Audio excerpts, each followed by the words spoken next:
Write it directly to Cruz. Exactly. I did it.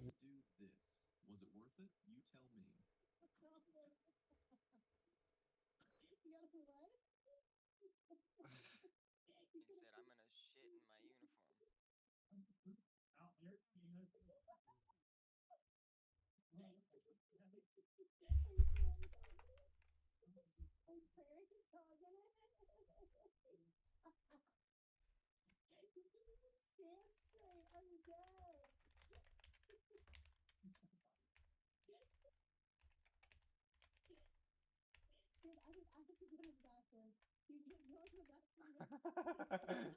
He's finna just drop his gear on every fucking part of the house. He don't give a fuck. He's still shitting. He's still getting the gear off. Hey, yo, what?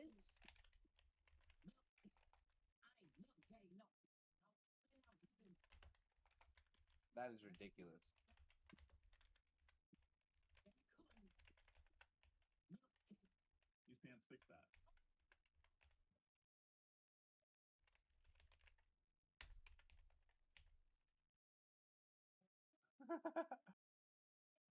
Hungry, he just played a game and shit. He about to eat that whole fucking plate. He literally took that shit and left.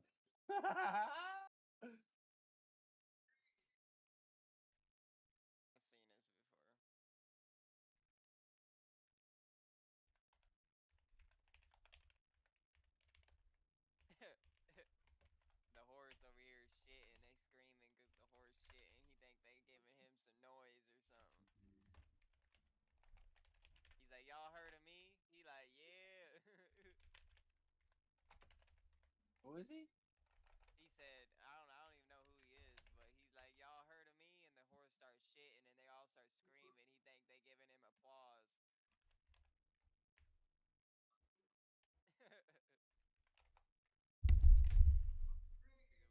Oh yeah, he's like yeah.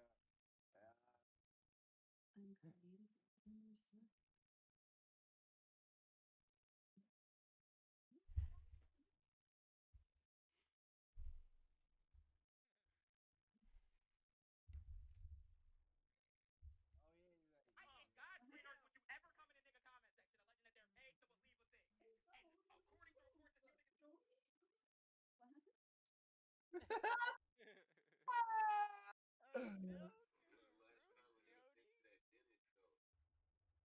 She's like this.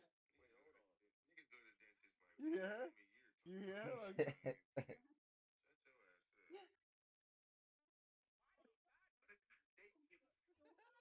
Bopping D The kid low. is just standing there like, Mom, what the fuck is that? That's how I it's niggas like, roll. she's fat. She's that fat. Yeah. I would hate to have a bitch like this, bro. 4'5", acting like a bitch. Sounds like a bitch. No, I know it is, nigga. I know what it is. I was just asking if bruh had a way. If he was hitting on that bitch, or he was just doing it.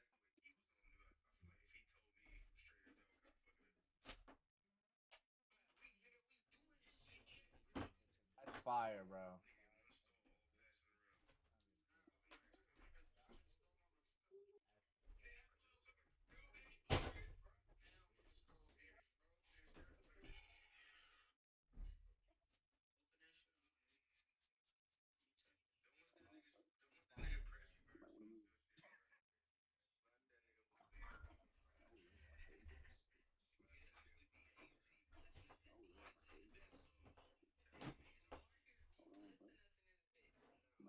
Yo.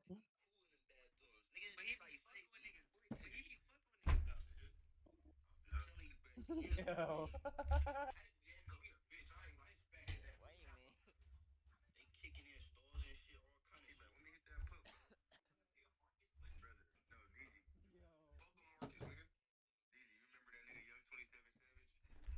What? Yeah.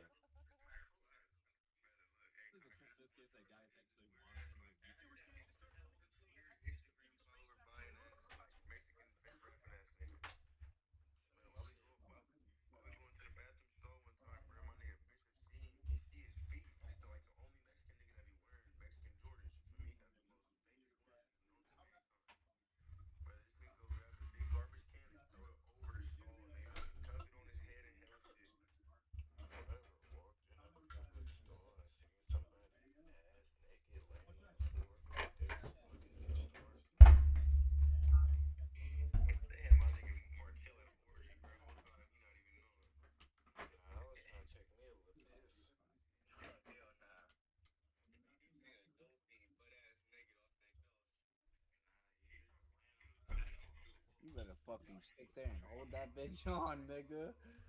That's a 50 cal. Yeah, of course you gotta set that bitch down. You can't just shoot that bitch standing up or nothing with no shit like that. You had to have that bitch modified, cause there's no way that bitch makes 50 BSTs like that just normally. Yeah, that shit's definitely modified. Look how close, like light it is. That's like a 45 70 and shit. Like that shit should, you know what I'm saying? Like, shit, you wanna run something?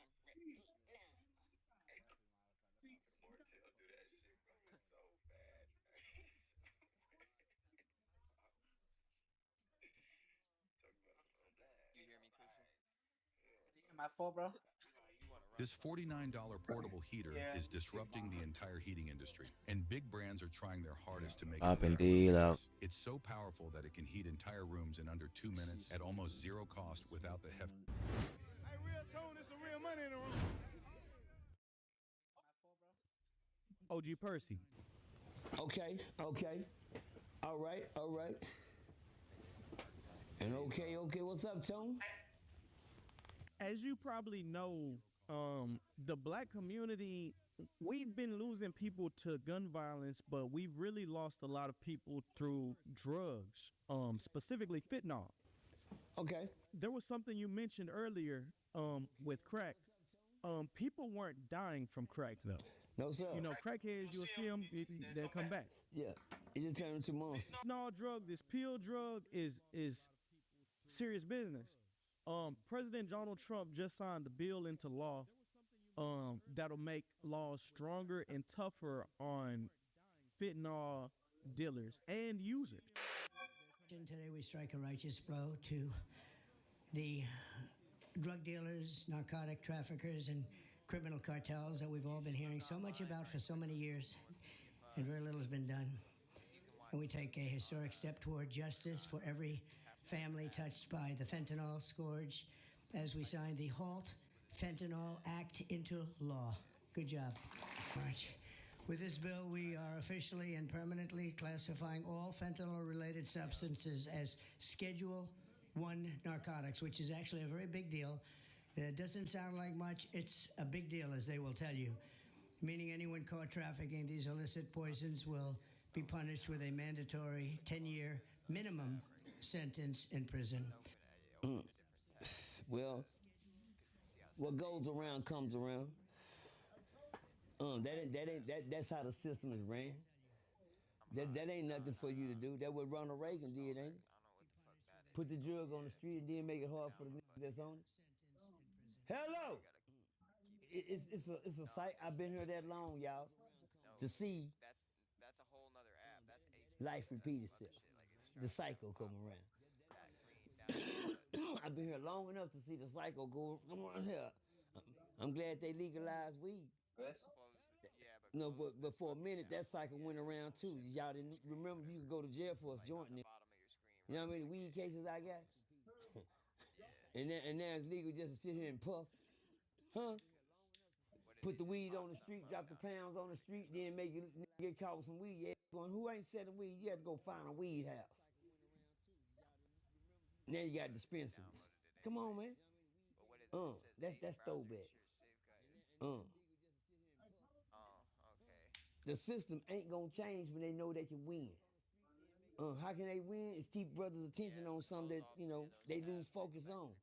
What do brothers like to do? Focus on what brothers like to do. Make sure they enjoy it. Yeah. Give me that. Oh, you had fun, wasn't you? All the old beautiful gold cars and guns and shit. That's the psycho. Raquel, what you doing? Ronald Reagan brought to the streets, threw it out there, and then Raquel, come here. went bad on us. Come. Drug houses getting raided and everything. Well, goddamn. I can't even see your black. Let me show you another piece of a weaker piece of game. Shout out to Master P. Makes no sense because in the light Come on, she's a little make- round. come on. I don't know why I can't see her. He was selling dope. He called himself the Ice Cream Man. Download. And what was he selling? CDs. Huh? Listen to this, y'all. I want y'all to catch the psycho on what I'm talking about. That tune asked me a question because I always go back to the Fetty. The white, I ain't gonna say the system. Say, man, this man is sitting here and became a millionaire. Tax free how? Let me ask you something. Something you can buy in the store. Tune, can I ask you a question? If I can buy it in the store, why is it illegal when I can buy it in the store? Something. If I go up there and I want to buy me something that you sell me in the store, I take what you sell me in the store, I make some money off of it. And when the people see you done made money out, guess what? Now it's illegal to have in your house. Because they see who making money off of it. Master P got rich off of making CDs. Tell from a crib. I got a little brother, man. His name is Super Dave. David Dimson. God, but it's like he jumped into the dope game along with everybody else. And what was the dope game? The Master P game. What was the Master P game? Selling dope. What he called dope? His CDs. Hello. Master P got rich on selling out to Trump. Big CDs. He started by that, but wanted to know, damn, Master P, how did you... You know, when you say sell a CD, you just can't say sell a CD. When you got a CD come in a cover, a package, a picture, the plastic wrap on it, and getting the CD. You got the case to cover all that. It's a lot come with selling that one product. I have this app on my phone, bro, and it's so fucking... So my little brother wanted to get in the game and find out how do you know, where do I go scope? First, where you go to Walmart. Oh, I saw you scope your CD burner. I bet you... Okay, that's cool. Go to Walmart, get the Home Depot, go get your CD burner. Bam. Then you get your building, and you start printing you up some CDs. You got a thing over there, goddamn, to print you some packages. Yeah, my brother them got a hold to the game. But a lot of people caught on to it. Start getting my head. You start looking up there, the Chinese got CDs. CDs, and thing came out, now guess what? Bam. My brother got the CD shop got hit. Master P got away with the game clean, but he left the blueprint behind for us to get caught. Now, what I mean by that, how do that got something to do with dope? They sell you a CD burner, but guess what happened?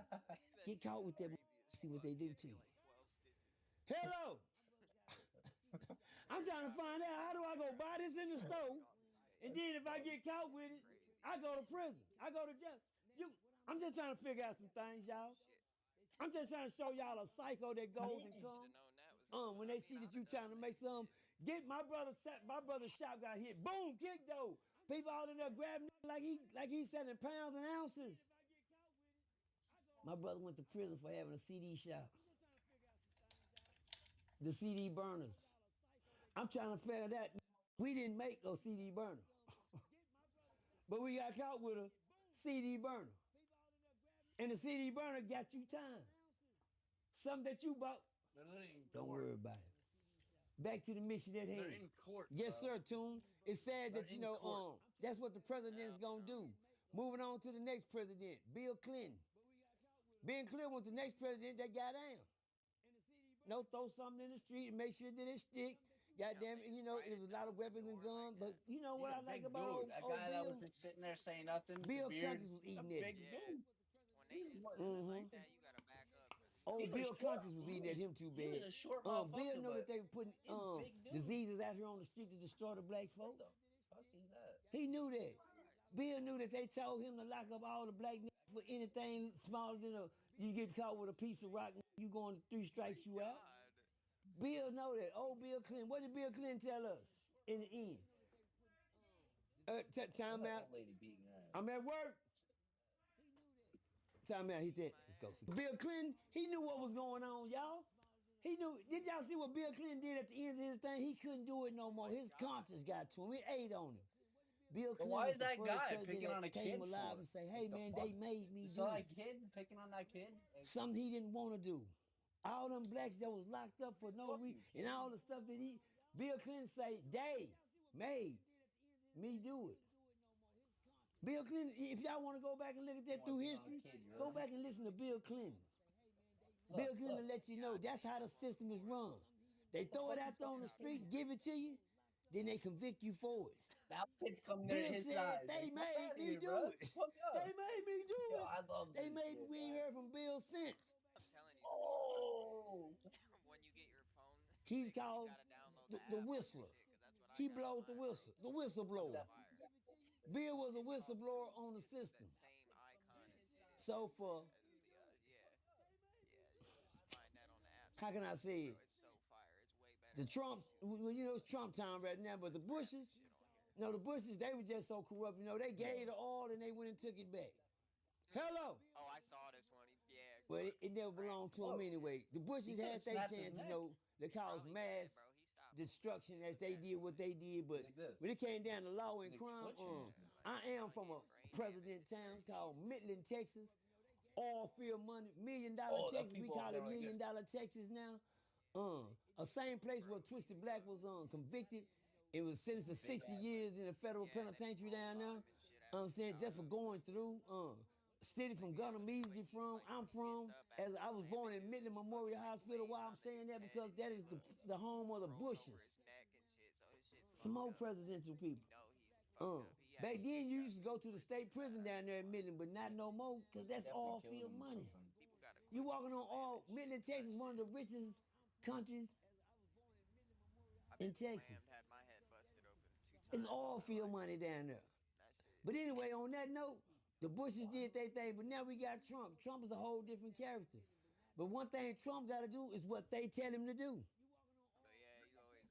Did y'all hear what I said? Clinton said, they made me do it. So when it come down to Bush and Trump, they gonna make him do the same thing. Put it out there and bring heavier laws to go with it. See, one thing, once they got the world hooked, they're not gonna do, R.I.P. to one of the greatest that ever worked for the system. Please tell me, make it make sense. And Richards. His eyes, he looked like he was gonna kill him. And Richards. One of the greatest that ever, if you want to talk that talk, we don't got to talk gang banging politics all day long. We can get into it. And Richards, one of the best ladies that ever come across in the system. A lady that cared about what was going on and tried to do something about it. Well, the Ann Richards law didn't last long, but it helped me because I got caught up in the Ann Richards days. I got caught up in a 31 for one, y'all. 31 for one. What does that mean? 31 days for a year credit. Oh, boot camps, drug treatment facilities, halfway houses. Help. Because the system gonna destroy. The ones that they create, with the ones they set the drug on. The neighborhood they set the drugs on, once the drugs catch effect, put heavy laws in there and prosecute them and get our penitentiaries back to rolling. Well, that's how that go. Well, Ann Richards was the only one that said, man, we're not gonna allow this to happen. These people are human too. Who are these people? Y'all might think now the people that the system is guinea pigging. You know when they set stuff out there to guinea pig y'all in the system? One time they thought it snowed in Texas and that snow lasted down there 2 months. And the sun was still shining. And then they said it was man-made snow. Something else happened again in this system right here, y'all. And they trying to glitch me out. Let me get right. Break free with the new Opera GX, the browser that puts you in control, with a brand new design that frees up even more pixels for personalization and an inventory of features to up your game at every level. Like GX Control to help rein in your resources, with integrated limiters for RAM, CPU, and network. A sidebar for direct access to your favorite side quests, streams, and posts. And built-in privacy tools like ad and tracker blockers, and free no-log VPN. Check into GX Corner for the latest news, deals, and free games. But what really makes art hit different is mods, giving you the power to change everything from animated wallpapers to themes, sounds, music, and shaders, so you can change everything. Get Opera GX. I'm gonna just start beating the shit out of you and running your pocket. Yeah, no. Look at this shit, bro. Oh, you're such a beef with this guy, bro. How can I say it? When the system come to get you, Ann Richards was the only thing that would help you. And other than that, starts beating this she nigga, said, you know what? Turns around, get starts these guys beating this 31 nigga days over for there help, send them to a drug facility and He's give like, them some help. chill, and he starts hitting him. But she's dead now, everyone y'all. starts punching this nigga that just hit him for no and reason. guess what? Them laws died with her. Ain't nobody got her trying to lend no helping hand. The system can continue because they won't let Ann Richardson come nowhere and play. Put her back down, bro. That was the last of the help that you gonna get in the system. But anyway, I'll put it like this. Now that the fentanyl is out, you'll be lucky to make it to a prison. I've seen this, bro. You'll be lucky to make it to one. The prisons then got so bad now that they get them in there and they start distributing a drug called Tunchi. He was road which is a K2 drug. Half the guys that go in prison now, they go in with problems and habits, and when they get to prison, it gets worse. There's no help in prison. There's no help out here. You gonna have to climb out that grave yourself. Huh? Who the fuck does that guy think? Let's go, God. My bad. But my good, let's go. That's a great, man, I almost got a tear. My bad, hold on, y'all. Let me catch myself. You gonna have to climb out that grave yourself. Oh, don't worry, I've been down in the dirt too.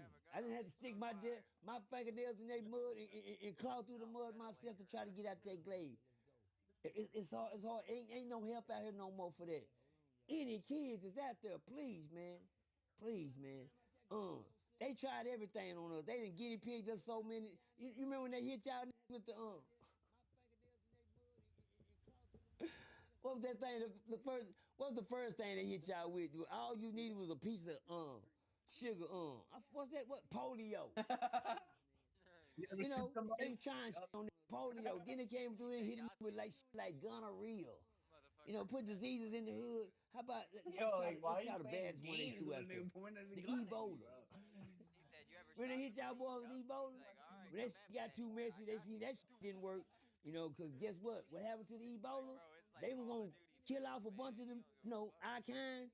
When I say our kind, that go for whites, black, browns, Mexicans, because you ain't nothing but a different race of these people, man. This is a whole different society of people.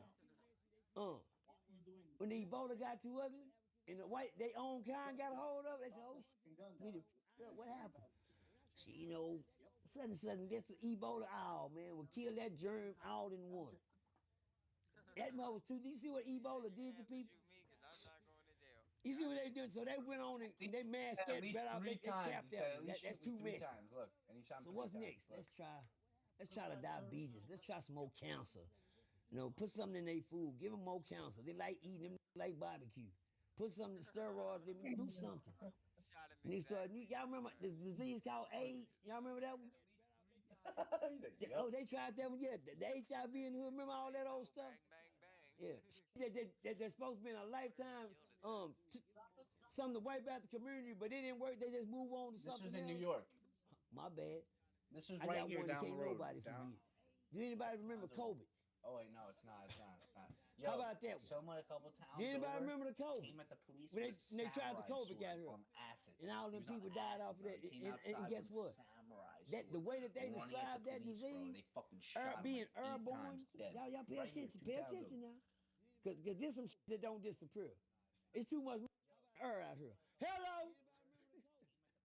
I'm going to say that again. This is something that don't disappear because there's too much air out here. Let me tell you one thing that you can't catch in the world. It's the wind. We're going to end it, you understand? The wrong part. How you going to catch the wind? I got a bar for that. You'll never win. Bars. Yeah. So what that got to do with anything? When you throw something in the atmosphere that they said that it was, that was something that would have killed off the nation, y'all. Y'all remember them movies like Zombie and that shit they make the movies ahead of time and show y'all in movies like, what's the movie that boy played in? The Fresh Prince, what's his name? Will Smith. I'm going to the dealership tomorrow, motherfucker. Will Smith played in a bunch of good movies where he in the world by his goddamn self. What's the name of them goddamn movies? Y'all know what I'm talking about. Ain't nobody but him. Then he get caught some shit around it that, I Am Legend. Y'all remember that? Let me tell y'all about that movie. That's what Ebola was supposed to do. turn the shit like that. You hear me? The COVID shit is airborne. Ebola that was a movie about Ebola because that turned all type of zombies and monsters, souls and shit, eating skin up and all that old shit.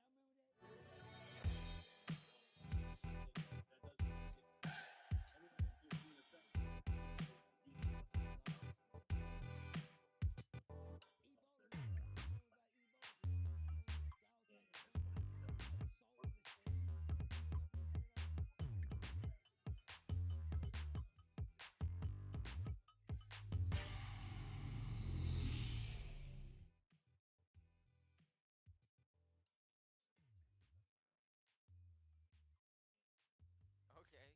Fucking retard. And then COVID, airborne COVID had walking around here with masks.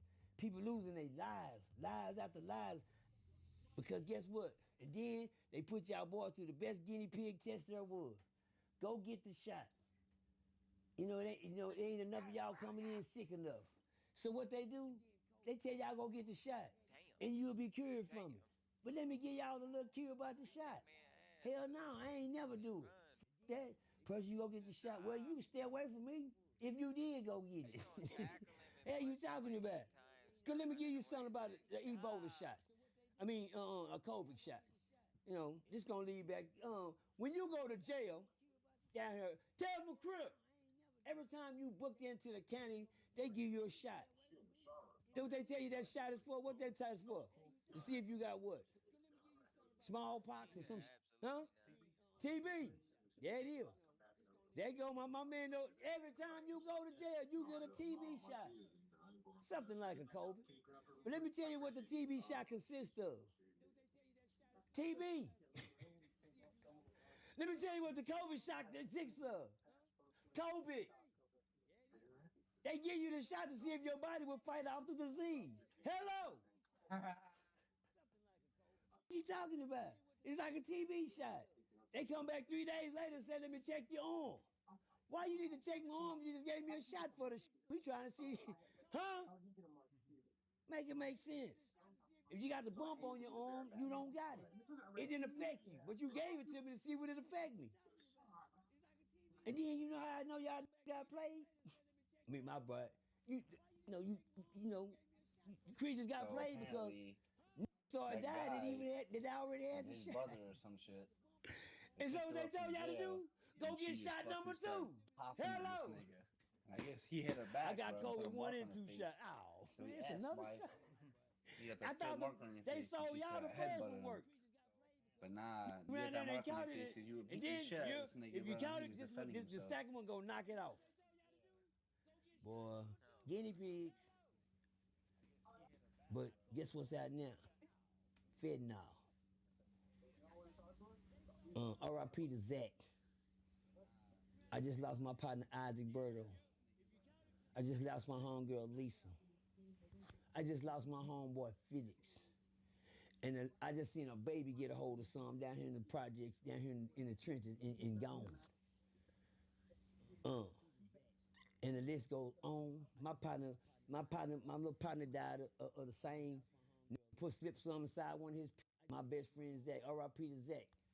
Did time with him on Ferguson. That was my baby on Ferguson, man. Looked out for me, stood up for me and everything. Came home and seen somebody slipped him a Mickey. I knew the world was coming bad when they started out with the mollies.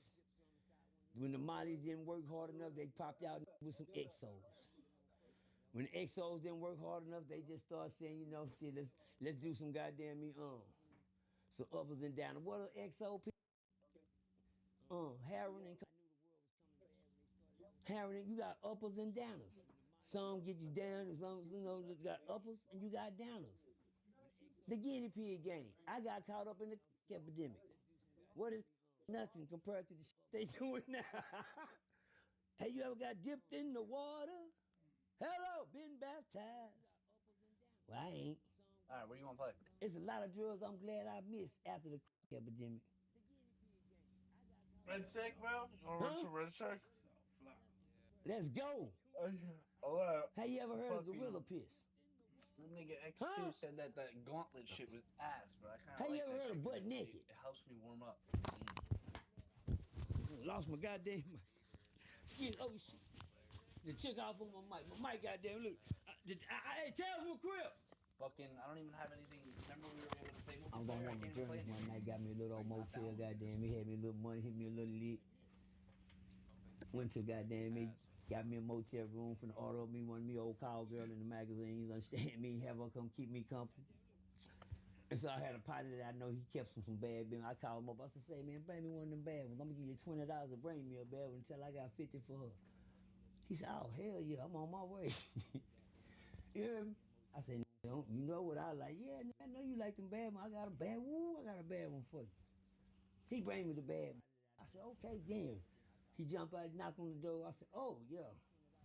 I sit here, you know, I'm doing my thug thizzle. Understand me? Kind of like dinners. All the drugs you want. Understand me? And we're going to sit here and rendezvous and have a freaky good time.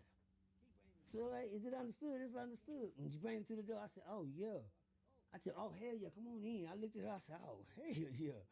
Bad chick. We ain't had the fishnet stocks on, you know, back then. Looking, woo. I said, okay. I told my homeboy, oh, you good? We good? He said, you good? I said, yeah, we good. I paid that extra for this one. She was a bad. When I was talking to her, one thing about me, when it's time for me to do me, I'm get right to the point. What you gonna do? This what we finna do. We finna woo. I said, what do you do? She said, this is what I do. I said, well, that's cool. Here this is. Do what you do. Well, she got to doing what she did, you know. I didn't know who the she was after that. Say, man, when she did a little thug dizzle, the first thing I do is I heard her say, huh. Oh, here goes the move. Watch me, Dre. Huh.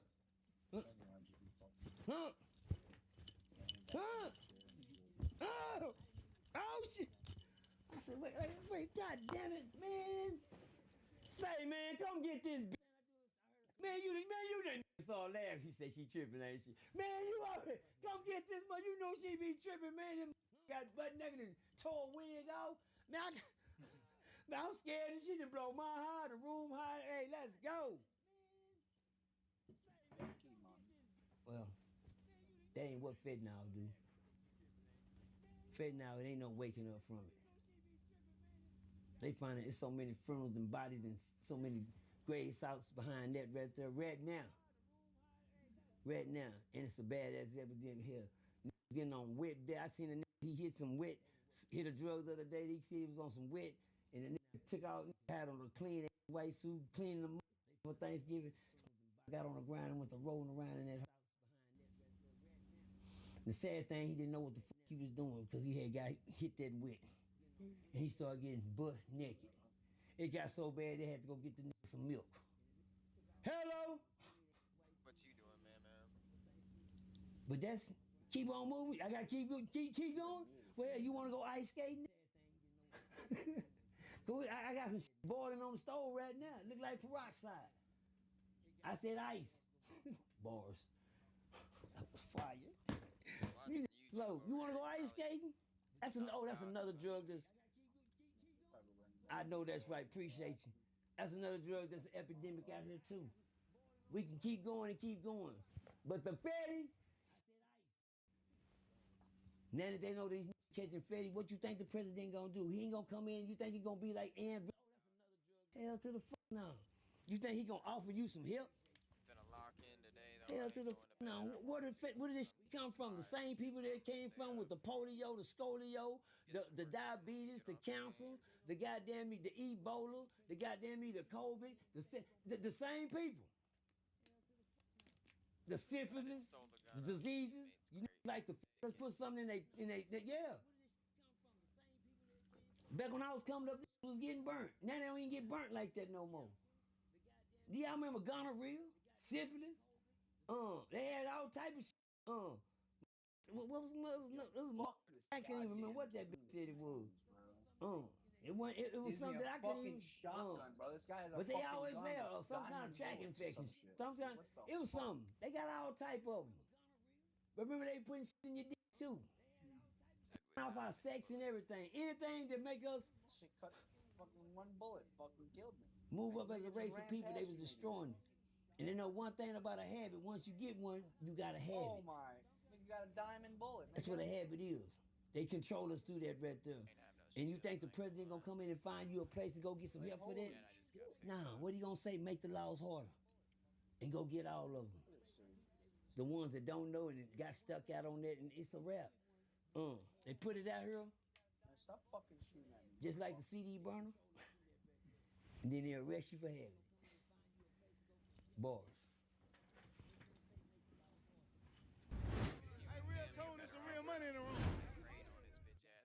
When I saw the domain was available, I was like, I'm taking it, I'm trademarking it, I'm going with it. Hi, I'm Aaron. I'm the owner of Cuppa Pug. I wanted the word cuppa, as in cup of tea, I thought it would be great to mix with pug. When I first saw it go live, that's when it all clicked. Well, was that nice?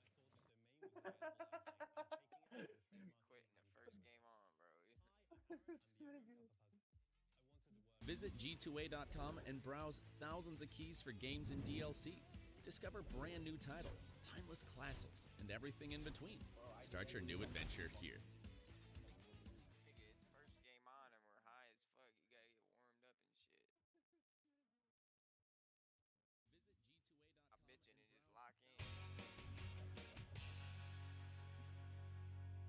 Our main story tonight concerns forced monk. Oh, this game is toxic as fuck. They got a teammate and somebody with second chance, so they could get us back. Yeah. Okay, play 10 holes in my wall.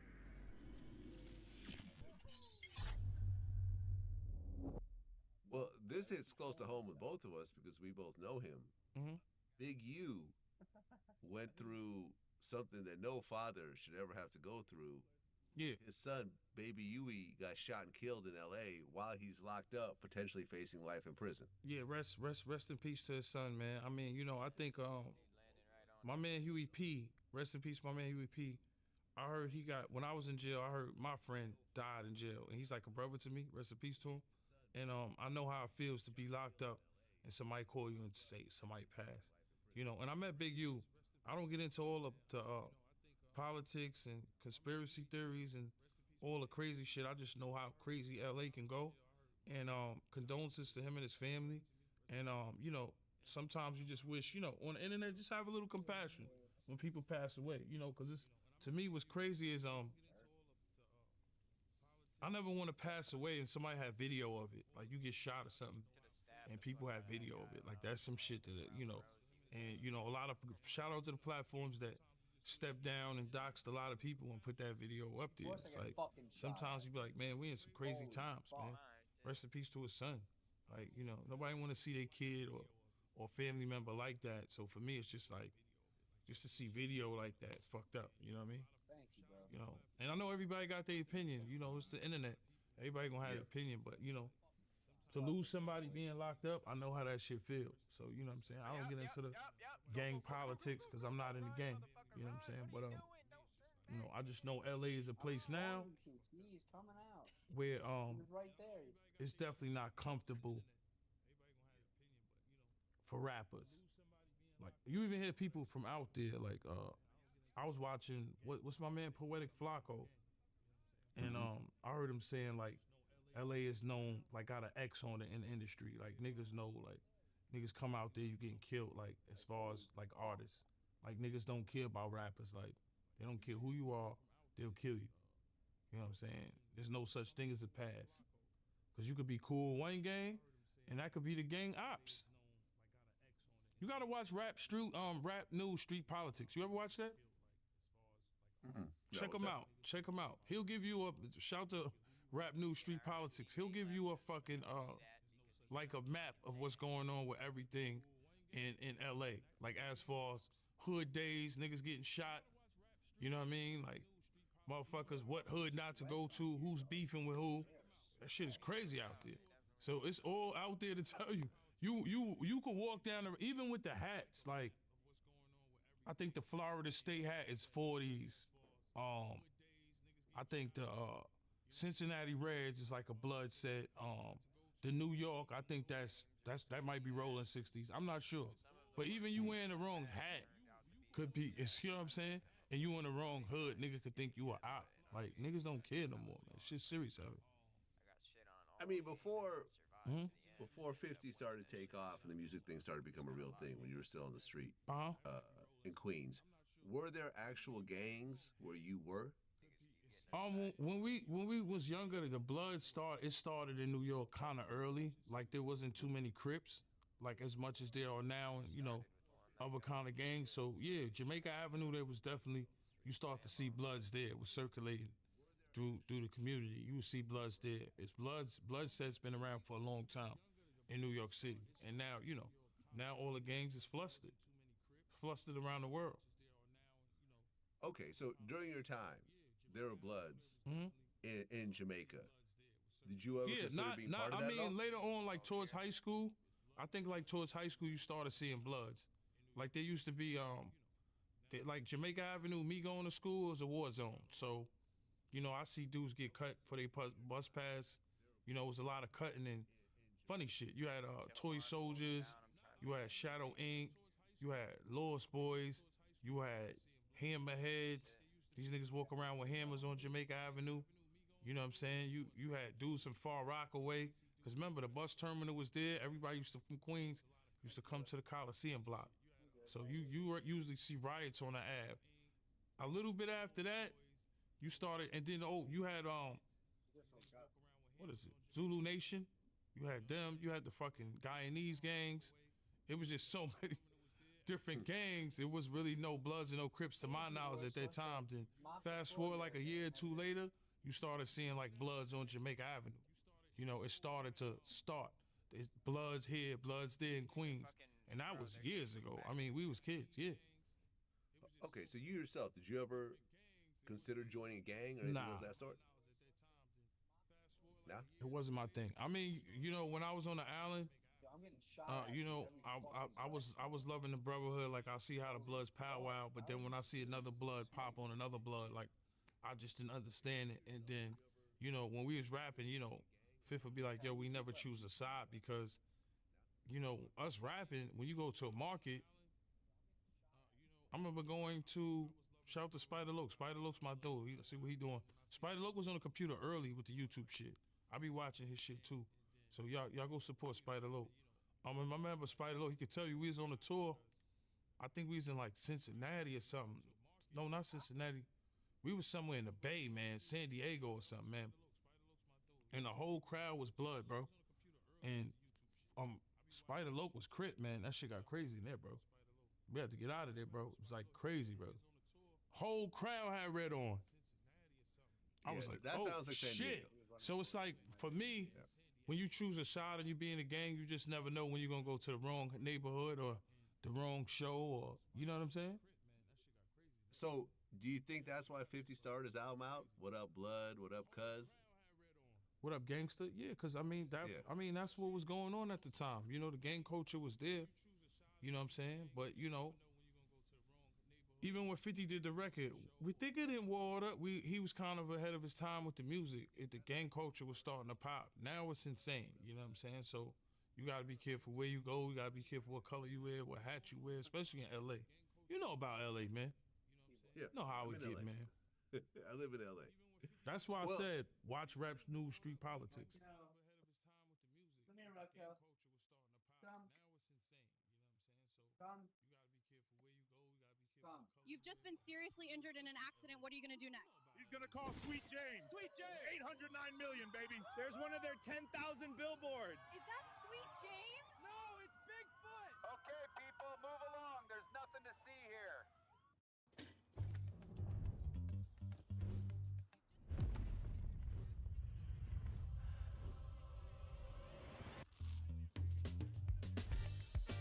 You gotta love Biscoff.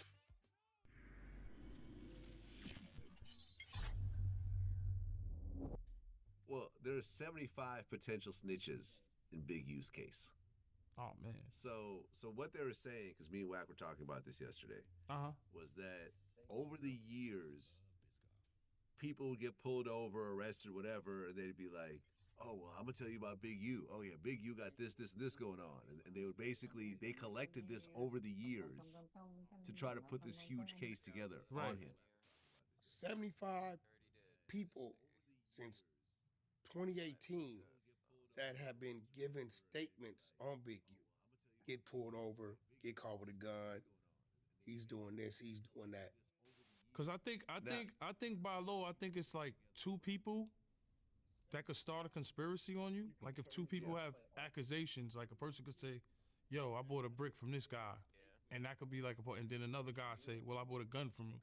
And that could actually start your conspiracy. I think the best thing for me was doing a little Fed time, like a couple of months. I would say it's baby time, and learning and reading the Fed guidelines, like seeing dudes with Nike boxes. Yo, where you going? Oh yeah, these are my wiretaps. You know what I'm saying? So, you know what I mean? It makes you aware, you know what I'm saying? Of you guys sometimes you got to go through it to learn about it. So I'm in MDC and I'm reading the Fed guidelines. Like I know things like these guys that sold police flour and police still charge them for 2 bricks of flour. Well, but that's actually legal, right? Because it's intent. The fact that it's real or not doesn't matter. Right. You know, because for example, a lot of times when you buy cocaine from undercovers, it'll be fake also, but you still get charged for buying real cocaine. You see what I'm saying? I mean, the thing is just stay out the way. I mean, that's the thing for me because, like you said, a lot of people's telling. We said like 60-40 split, right? Or what you say? You said that. I said 99. 1%. Damn, you said 99. Not everybody's telling. It's not everybody. I say 60-40 split or 70-30, but just stay out the way. You know, when you around people and they say, yo, get drugs away from me, get this from me, and when you're sitting in a room and you're with Leonardo, this guy owns clubs all through Italy. You know, these guys are worth billions of dollars. His brother does billions in real estate. These guys are 9-10 billion. Then you at a dinner table with Tim or with Mr. Tillman. You know, this guy owns the Astros and the Houston Rockets and 800 restaurants. You know what I'm saying? I got to name, I know the restaurants again, but 800 restaurants, right? And then you're with DJ Rumpa. This guy has no chain, and he makes $1 million a show. 50. He was crazy. I told Murder, don't wear his jewelry that night. We was in Italy, and it's crazy how billionaires wear Apple Watches. It's like it's just different to be in a room like that. That's what I try to tell you. I don't worry about what Jim and them saying. When you in rooms like that, you're like, what? And 50 was like, see, these are the rooms you're supposed to be in. These are the people you're supposed to want to be like. Billionaires. And we're sitting there. You didn't know I had anything to do with the Gilgo serial killer story, which did good on Peacock. If y'all didn't see it, go see it. Me and my lawyer, Bob Macedoni, was behind. I brought that to 50. Like, I got a lot of big things going on. Like I said, Shout to Power by Indoor, Mary Jane, Strain for Life, Styles P. That's his spot in Harlem. Powered by Indoors in the city. Me and Murder's gonna be in Queens. Mary Jane's here. LaFlora's like over there, like in the Stock District over there somewhere. Like we in the dispensary business. You know, it's big money. Nobody wants to do that thing, man. And we're you know, we fuck with the lines too. We love cannabis. We love smoking it, and it's not just about the plant does so many things as far as anxiety, as sleep, cancer patients, anybody on dialysis. Shout to my guy RP. He's on dialysis. I bought him something for stress, and I bought him something for sleep, and I bought him a hybrid flower, which he would love. I went to the hood and dropped it off. Like, I'm still in the streets. I'm not one of them guys that I love the streets. I always love the streets. But when I left 134 and God Brewer and 160 and got to see the world, I realized that the world is a bigger place. And I'm always feel blessed that I got to go in Nelson Mandela cell, or playing soccer early in the morning with J-Lo, or meeting people like I never thought I'd meet ever in my life, like a Mike Tyson or a Bud, or be at dinner like last time. You know, Shreveport, March, I think it's March, 50 ain't give a date yet. All roads lead to Shreveport. I'm trying to start a business out there. If it's not dispensary, definitely, you know, because 50's rebuilding whole cities. Motherfuckers is buying whole cities. And people think I'm worried about Jim Jones and Memphis Bleak? I'm on a whole nother page. I'm trying to figure out what building I could buy out there. I'm on the whole, see the kind of people I'm sitting down with, so I just don't want to get on the internet and crash out and people looking at me like I'm not a businessman. 50 could do that. He could crash out whatever he want because people going to do business with him regardless. I'm just saying for me. So I'm not like, I don't worry about it. I'm doing big shit, man. I'm doing real big shit. You see me? I don't have to wear Louis and all that. I'm wearing motherfucking Powered by Indoor dispensaries, business that we have that's official, that it's music. I mean, it's bigger than music. You know what I'm saying? Right now, you can't even fucking do music right now with the government shut down. You couldn't even fly if you had a fucking show. Meanwhile, I'm doing cannabis tours. No, I went to La Flora, like I said, Mary Jane, on Powered by Indoor. I just went to Simply Trenton. A guy, he's 42 years old, black dude, he got his own shit. I went to Dank. Shout out to Georgie and Ed. I went to Dank, went to their facility, one of the biggest indoor-outdoor facilities in Poughkeepsie. I'm really studying the business that I know.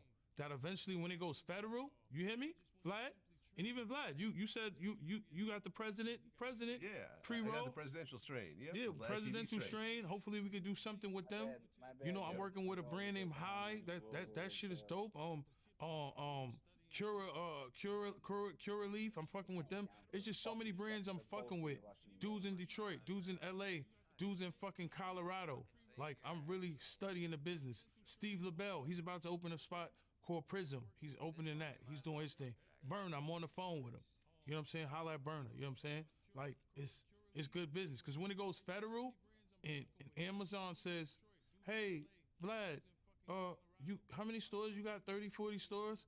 Oh, we'll give you $300-400 million for your stores. Because Amazon and everybody else will be selling. So that's the goal, to get in that kind of, that kind of, them kind of surroundings and be in places like that. If you want to be, go get a chopped cheese. Some days I might want to go to the hood. I was in Harlem the other day. I'm always outside. I was in Harlem the other day, got a nice chopped cheese.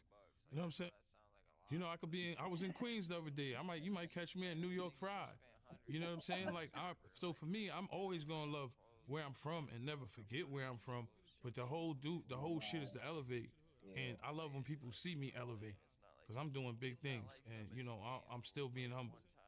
But go ahead, Vlad. Go ahead. I could talk forever. Go ahead. This $49 portable heater is disrupting the entire heating industry, and big brands are trying their hardest to make it illegal in the US. It's so powerful that it can heat entire rooms in under 2 minutes at almost zero cost without the hefty energy bills. It was created by Kyle, a 17-year-old engineering prodigy. His grandmother had been rushed to the hospital with severe hypothermia. She had been living with the heat turned down to dangerous levels because she couldn't afford the 800-plus heating bills on her fixed income. After seeing his grandmother nearly die from the cold, Kyle was determined to find a solution. So he locked himself in his garage and started researching heating technology. After months of testing and development, he created a groundbreaking prototype, and the results were incredible. Celebrated as one of the most efficient heating inventions in recent years, it was the first to ever use advanced ceramic heating technology combined with full orbital oscillating systems, meaning it's at least 20 times more efficient than any commercially available space heaters, which gives it incredible capabilities. It can literally heat 1,000 square feet in under 2 minutes while using minimal electricity. After seeing the incredible potential of this new technology, Kyle quickly realized the impact this device could have on families struggling with heating costs. So he decided to make this device available to anyone who wants to try it. As the original creator of the technology, he quickly secured all the permissions needed to develop a consumer version for mass production. He called it Hellion Heater, and it's the most powerful portable heater ever made. It uses advanced ceramic heating technology combined with a full orbital oscillating system to achieve the level of heating power and efficiency of professional heating systems, but for a fraction of the price. Kyle developed his own heating mechanism that increases heat distribution by 400%, making it so efficient that anyone can heat their home for pennies. It's loaded with cutting-edge features like overheat protection that prevents any safety issues. The advanced ceramic elements mean it heats instantly and maintains perfect temperature, so you stay stay warm safely. The oscillating function distributes heat evenly throughout any room, making this heater the most effective heating device ever engineered. And because it's made of the best materials available, it's virtually indestructible. It's built to last for years and strong enough to withstand daily use in any conditions. And what's best about this heater is that you can use it for thousands of different purposes: bedrooms, offices, basements, bathrooms, garages. Whether you're trying to stay warm without massive bills or want to heat specific rooms efficiently, the possibilities with the Helion It's like Battlefield, but it's more like extraction shooter. Well, Lil Durk is still locked up. Come here right His now. trial is in January. My man, Drew Filling, is his lawyer. Free Durk, which is free great. Durk, right? But now the feds are throwing more things on him. They're saying that he ordered hits on 6 people, allegedly, who weren't sliding for Vaughn. I'm not Which, fucking with you, Rock. like, that whole concept just sounds crazy. You're putting hits on people because they didn't kill people for King Von. Listen, the internet is gonna always push its conspiracies, which is cool because I'm not gonna lie to you. No. But this is not the internet pushing the conspiracy. This is actually the feds saying this. Oh well, when the feds say, "Oh shit," I thought you were saying it was like internet detectives or some shit. The feds, yeah, that's fucking crazy. That's fucking nuts, man. If the feds saying that, man, you know with these rappers, man, they want to barbecue us. That's what you gotta realize. You know what I'm saying? And when the feds come, they be having a solid information. What is it? 80%, 90% conviction rate? What is it? 80%? 95%, 98% conviction. I feel, I feel sorry. And you know something. To be fair, like Diddy's part of that 98% because he was found guilty. Granted, it was a smaller charges, but he's part of that 98%. Yeah, but the shit Durk is facing, murder for hire. People gotta understand. When you in your feelings, you gotta realize what you're doing. A murder for hire is serious business. If you go and put a bag on somebody or have intentions to kill somebody, it's serious business, man. It's not play shit. Because when it comes back to you, you're fucked. That shit holds fucking natural life for the death penalty. So it's not like it's not a game. It ain't like playing a game of basketball, or it's not, you playing with somebody's life. So at the end of the day, I don't advocate no violence. But shit, if you're gonna do a murder for hire, you might as well do it yourself, because you're gonna get less time than you paying a nigga from out of state or wherever to go do that. That's crazy. And free Durk, but for artists, it's fucked up to see a successful artist in a situation like that. But us as the public, sometimes I guess it's shame on us, because we like the King Von. We love the NBA YoungBoy Durk beef. Let's not act like we don't love it. I'm on YouTube every day checking that shit out. He brung Little Tim out in Atlanta, and he still got the key to the city. You know what that tell me? Power means a lot. That meant a lot. Nothing is ahead of God, of course, but power means a lot. You got the key to the city. You got the nigga that killed Vaughn right here. And it's different down south. Them niggas beat bodies. It's not like New York. New York, you body a nigga, you go up top. Atlanta, you see a nigga body a nigga and beat the case. So it's like, for us, I think people love that shit. You know what I'm saying? Rest in peace to Vaughn. Right. And we don't condone violence, but at the end of the day, am I gonna watch it on YouTube? Am I gonna watch NBA YoungBoy with Little Tim on stage? Yes. Am I gonna watch what Birdman is doing? Because I think Birdman is gonna build up all his artists. Got the girl Mello, she's dope. He got the D-Dog nigga that's crazy. He got bars. You got a couple of artists over there, and that's what Birdman, he see the vision. Once you got the marketing at Universal and you selling out all these tours with Live Nation, it's the fucking man. He's winning. So you got one nigga in jail and you see one nigga winning. It's like a movie. It's like you're watching a movie. I mean, when you were active in the street, Hold the knife and dip. Did you know of murder for hires that were actually happening? Were people really putting money on people's heads and people actually collecting during that time? I don't want you to name names, but were you aware of these? I think that's happening regardless. Like if you get the wrong person ticked off, like say a motherfucker is the connect, he's the man, and you rob him, and nigga, and he's connected, he might be cartel. Like, this shit be real out here. This shit ain't play. You never know who a motherfucker is. You could have robbed that nigga and his family, cartel. Oh, now you're dead. It's simple and that easy. You never know who's who and what's what. You know what I'm saying? That's how I be careful the way I talk to people. Always be respectful, because you never know. Like some of the guys you got on your show, they fucking Mafia motherfuckers. You'll never know. You walk by them in the street, hey, fuck you. Next thing you know, you're fucking. That's how it was back in the days, man. It's the mafia. You know what I'm saying? Okay, so did you know anyone personally that was taking money for hits? Nah. A lot of the violence you see is like on the moment violence. Like money for hits is more. It's different. Like you'll know. Like I've heard of money on my head multiple times. You know what I'm saying? Right. You of course, but you know nothing's actually happened. You know, and when shit happened, we had God on our side.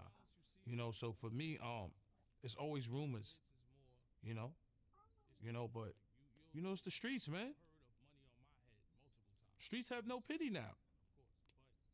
Go look at the Bronx. Rest in peace to Kid Suave Drilly.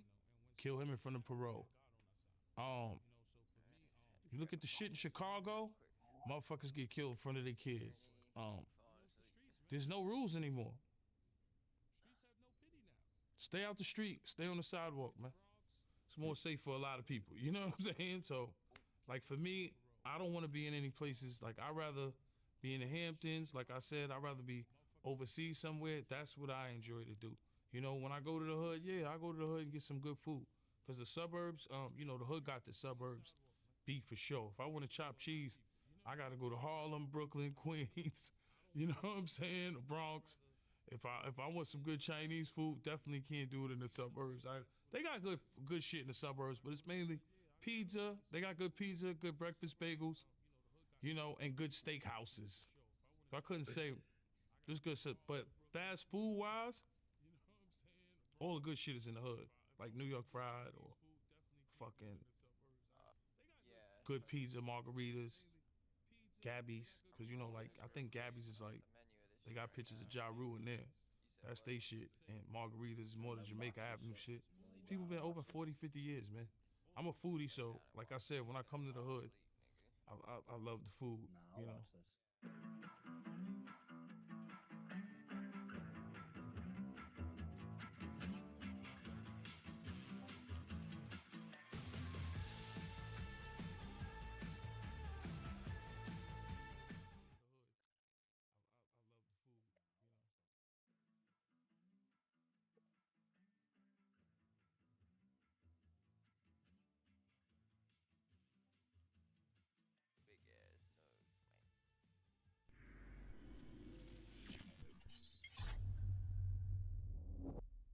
All right, here we go, Tony Yayo. Welcome back to Vlad TV. Back in the building, man. Back in the building. Right, this is actually your 19th appearance on Vlad TV. Yo, shout out to everybody on Vlad TV and everybody that support me and soul love. Love y'all. Very humble. Appreciate it. Well, we got a lot to talk about today, but we first have to talk about this because your man 50 Cent said you're taking too long to respond to Jim Jones. Yeah, nah, I agree. He was right, cause you know I could have responded and said, "Yo, drop a pin, link up, we both can die," or I could have said, "Or I got a bigger house than you, or got more money than you." So sometimes, like when I realize the hate is better for me. So first of all, I want to shout out Jomo for the promo. I want to shout out Memphis Bleak and Nori, cause Nori is pushing Memphis Bleak. I want to shout out Academics, Adam 22. Vlad TV, Hassan Campbell, Harlem Legend TV, China Brim, cause it's promo to me. It doesn't matter. It was good promo. Like I appreciate it. You know, I like when lies turn into likes. It's so good. I'm not gonna go back and forth on the internet to leave anybody, the trail, the feds, anybody, anything on this shit. You know what I'm saying? That's what I'm not. I don't get on the internet, Vlad. You know I don't do that. So I'm not gonna say anything. I just and yo, look, 3, 4 in the morning, Nori's texting me, yo, keep the peace.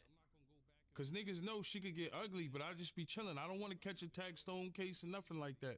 But what I'm saying to you is like, when people seeing you level up, they got evil eyes. That's why I pray every night to God. That's just evil eyes. G-Unit always been the bad guys. Now you gotta go to your favorite TV shows, 50 Action TV, whatever it is, and you see G-Unit. You know what I mean? Imagine if 50 and Banks was back cool and we said we're gonna do a mixtape tour. We would take over the world. You know what I'm saying? And that's me humbly saying that because, you know, we had Eminem and Dr. Dre and we went worldwide. There's not a lot of groups in New York City that went worldwide, you know, and there's a lot of people in New York City that did go worldwide. But as for what G-Unit did, we always gonna be the most hated. So as for Jimmy talking to me, I mean, I look at that as crazy because you saying you better than Nas. I don't know who's smoking coke or sniffing coke here, me or you. You know what I'm saying? And like, I just don't like to talk. But the hate, you need the hate because the hate is good motivation. I needed that. You know, my Shannon Sharp interview numbers went up. My numbers keep going up because if you look at the analytics, when people when they talked about me, the numbers went up. You trying to push a podcast, so I understand. You know what I'm saying?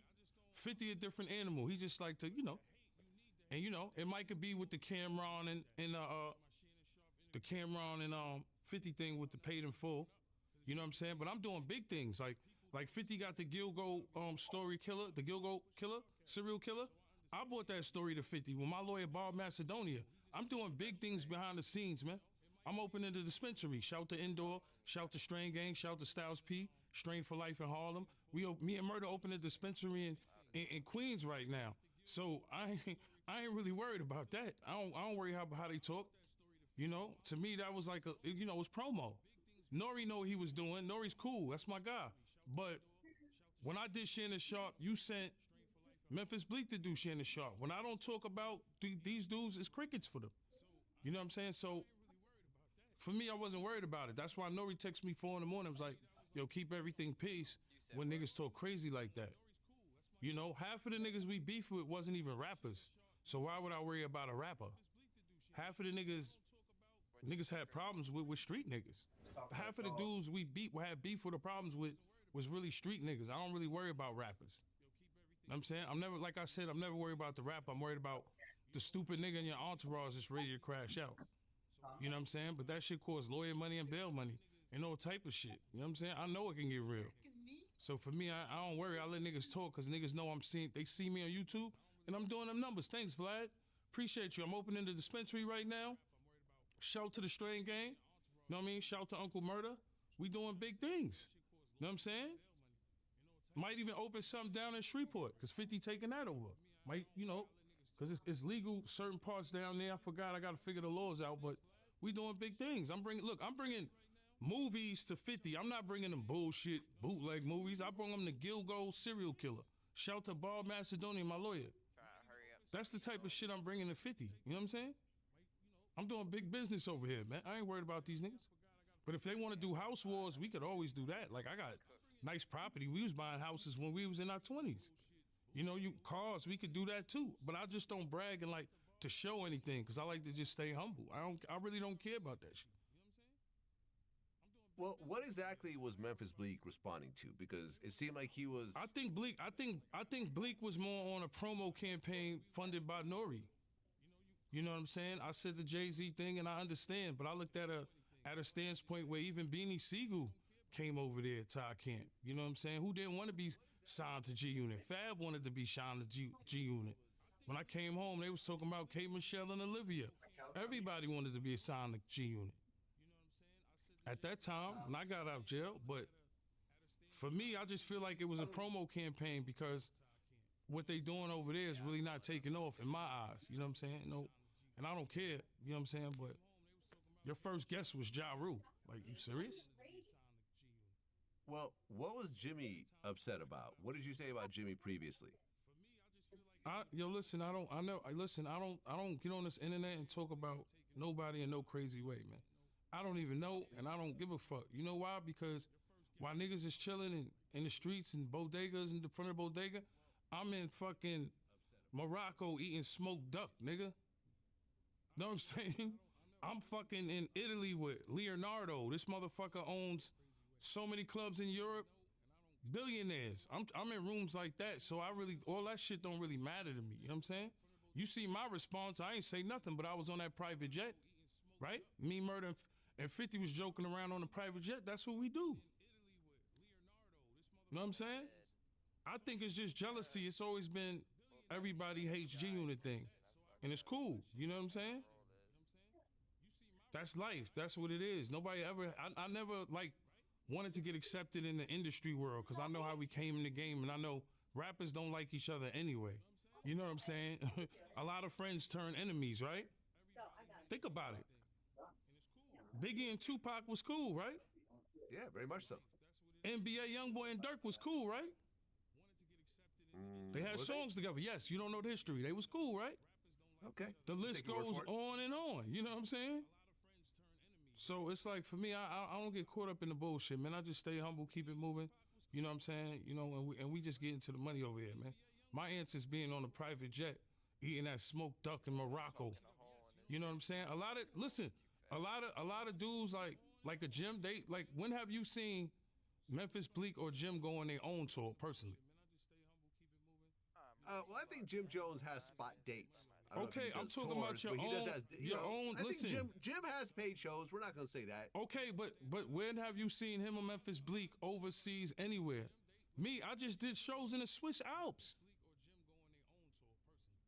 The Swiss fucking Alps. We not took these motherfuckers skiing in Vermont. I'm in the Swiss Alps. Like, it's a whole different level. You know what I'm saying? So I just let motherfuckers hate because they see me on YouTube and they see me and you and Vlad, we doing numbers. Every interview I do numbers. So what do? You gotta attack the nigga that's doing numbers right now. Look, I did this shit with no publicist, no management. Me and Vlad TV sat down, we kicked it, and the people love what I said. Shit went viral, niggas turned to a meme. I love all that love. I get all that love. I appreciate it. You know what I'm saying? So for me, I just stay humble. And I always win. That's the crazy shit. Dispensary opening in Queens, like, I always win.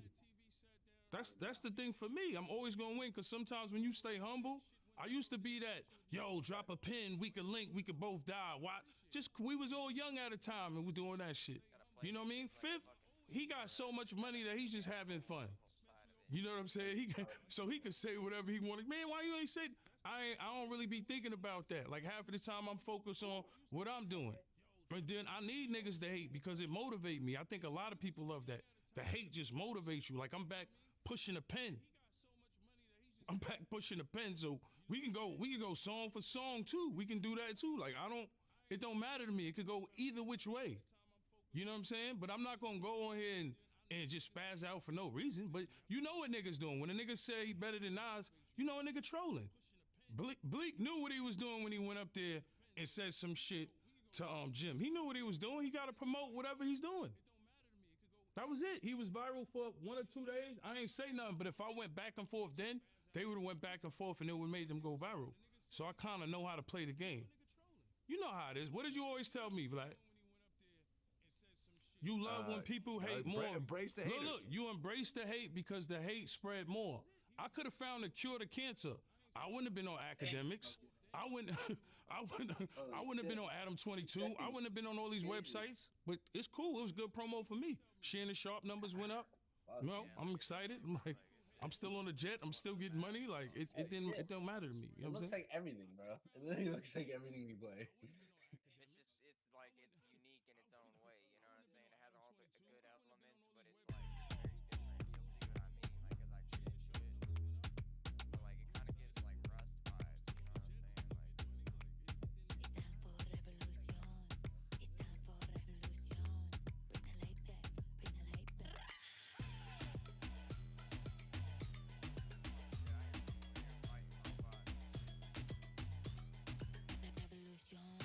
You can kill the people fighting robots?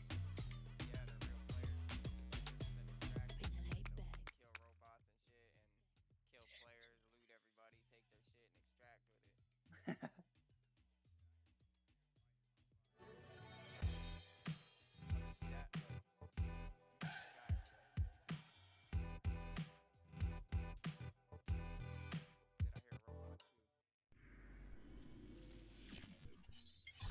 That's a guy? Yeah, that's a player. Okay, before I get off this topic, serious question. And I think this is actually a pretty good question. Yeah. Who do you think would win in a versus?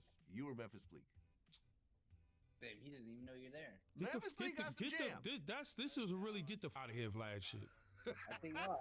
I think he thought it was the That's robot. a really. I know a lot of look at Yayo as the underdog, but when you hear me like on freestyles and mixtapes, I went to jail for like a year and a half when shit started to pop. So you know the politics of the game. We was the most have any hated. other gun? So it's cool. It's all good, but niggas know I show up and show out on them verses. But come on, bro. You can't be serious. Nah. No way. So Well, a because you record, guys- look, a record you like guys so. have- Listen, okay, hold on. A record like So Seductive and I Don't Love Hoes are still playing. You hear them talking? They're still playing. If your music, look, this is what I'm saying. Everybody, we when you look at hip hop, right? You gotta respect Mobb Deep. They just dropped their album, pretty dope. You gotta respect Nas, Rakim, cause they could still go overseas and make $1 million, $500,000, $250,000. They could go make that. J. Rue the Damager. I done seen J. Rue the Damager overseas. I done seen Boys the Men say, yo, America gave up on us. Yo, but we made our money overseas. Like, nah, when you worldwide and could go overseas, it's different. You know what I'm saying? It's levels. Like, I'm just keeping it real. So for me, like, I'm going on my own tours. Germany, Switzerland, Swiss Alps. I'm going to Canada. I'm filling up Toronto, Saskatoon, Thunder Bay. Name anywhere in Canada, every club was filled out. Selling merch on my own because of the G-Unit brand. I done heard this overseas say G-Unit brand is like Louis Vuitton of rap groups in overseas. Like, come on. I done been in Nelson Mandela's cell. Like, what do I have to prove this? Well, the reason I haven't said it, the reason I haven't said it is because the two of you have similar positions in the overall groups. Like with the big artists being 50 and Jay-Z, and kind of like the right-hand man being Tony Ayo, Memphis Bleak. No, this was going on. There's three big dogs in New York City that put niggas in position. Pause. 50, Diddy, Jay. Jay is in the Hampton riding bikes. He don't give about them. He got OG Wong, Tata. I'm not hating on Jay. I never hate on Jay. I never disrespect him. Diddy's in jail right now. I don't want to rub him. I don't keep going on him. And 50 is putting, like Bubba, a boogeyman in superstar movies. 50's the right here that's helping others, like, get ahead. You know what I'm saying? And that's what it is right now. So it's a little jealousy there. It, to me, is coming from Paid in Full. Because Paid in Full going to be a movie. We could say, yo, we having a casting call at the Apollo tomorrow. Cam and 50. What you think is going to happen? Yeah, it's gonna be How crazy. many people you think is going to show up? 1,000 people. Either way, because it's going to support when you winning. 50's winning. That's it. He know how to hustle. So to me, all of y'all be bump on your face, all that bullshit, that shit is to troll and get your shit, your little studio situation in the Bronx going. You know what I'm saying? We know you hit some crypto money with Kanye or whatever it is, right? To do that, and it's cool. I don't give a... I'll be, I don't. Right back. I'm going up to get. My response is being on a jet, going to another country. Like I said, we eating caviar pancakes. So, we eating escargot. We live in the hole. We staying in Armani Hotel. We doing stuff that other rappers ain't doing. And I'm doing it on my own. Like I said, you see my numbers on YouTube? Niggas need to talk about me. You know why? Because it could be 4, 5, 6, 10 of y'all niggas together. Y'all not going to do the numbers I do. And I be trying to be humble. But you can look and see. I'm for the people. Know what I'm saying? I'm for the people. That's it. I'm for the people. And people know that. And people love me. I'm humble. I never said no to a picture. Never told a nigga get the fuck out of here. Always stayed out the way. I never wanted to get along with any of these rappers. Matter of fact, Banks was cool with. And you got to remember, Max B home. Shout out to the Wave. Max B home. That's my guy. So it could be from that too. It can go back from that because Banks was cool with Jewels and them. You know, and Slow and all them. Slow was all right. You know what I'm saying? He was cool too. But Banks used to be with Jewels and them. They made dope records, Beamer, Benz, and Bentley. That shit was fire, undeniable. So that shit was dope. And then I was more with Max B and French. And like how your man 6ix9ine say, put up the video. Me, French, and Max shooting a video on a tour bus I rented. You know what I'm saying? So it could be from that. It could stem from a lot of shit. But it's cool. I don't care. I know a lot of niggas hate me. That fuels the energy. Because what do you always tell me? Yo, the haters make your shit go more viral. And What be happened? conscious. I made Academics. I made Adam 22. I haven't been on Academics for God knows how long. Yeah. So thank you, Jomo. That's it, Jomo for the promo. You too, man, Bleak. Cool. I said the dispensary's coming soon in Queens. You know how we do it. Strain game. Shout to Styles P, Strain for Life. Shout to LaFlora. Shout to LaFlora, Strain for Life, Power Indoor. It's LaFlora and Mary Jane. You know what I'm saying? There's so much big things that me and Murder's doing. And shout to Uncle Murder. You know what I'm saying? And then you know how funny the industry is? Bleeku, like, niggas sat there and, niggas, you kind of diss me too, right? And then you call Uncle Murder and was like, yo, I need you on my podcast. Like, what kind of funny industry games y'all niggas playing? I'm with Nori, but what kind of games y'all playing? Then Nori will hit me and be like, yo, I got this. I need you to come do an interview. Mind you, he told me the numbers me and him did. I'm not trying to brag on that show. I did one of his top numbers he ever did, right? Now check it. Bullshit with them, right? He offers me a number to come on the show, which he never did before, and the number was stupid low. Like, get out of here, man. Nori off you, but you, nah, I can't. And then people in the podcast world thought there was a rumor that I was like signed to Nori because I was going with Nori. I ain't gonna lie to you, but he was trying to give Bleak a visual deal and was trying to give me an audio deal, which was from Charlemagne the God, the Black Effect. Shout out to Charlemagne God.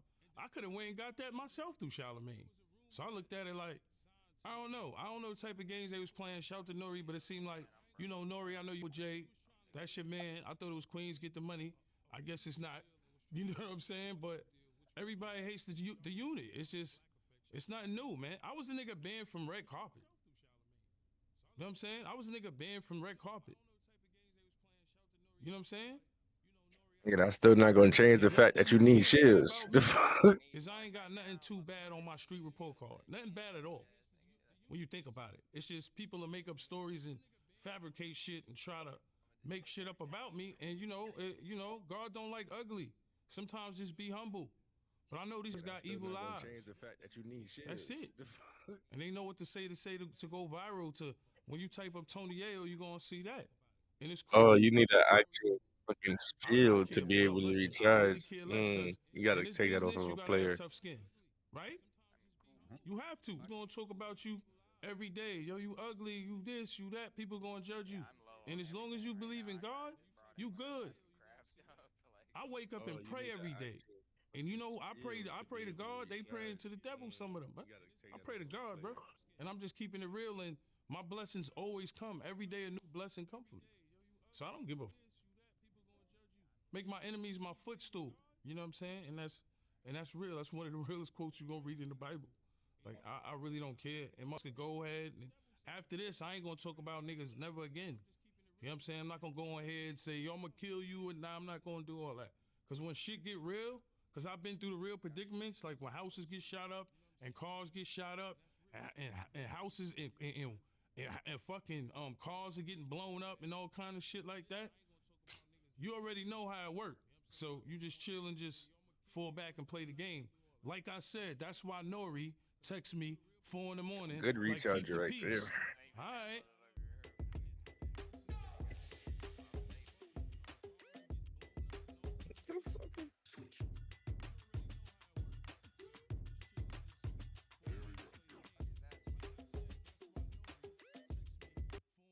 Good recharge right there.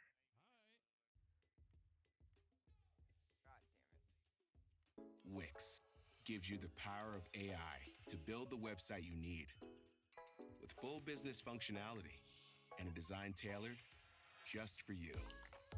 Customize every element of your website and watch your vision come to life in minutes. Control everything from the biggest tasks to the finest details. Personalized, optimized, ready to go live.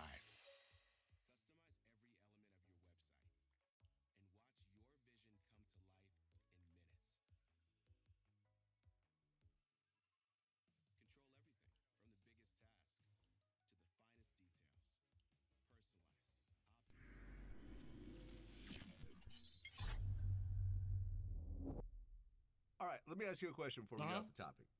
Right? Because, for example, I was with academics at the NBA YoungBoy show in Jersey. Yeah. Right, and we were off the stage. You know, it was me, Birdman, a bunch of other artists were around and so forth.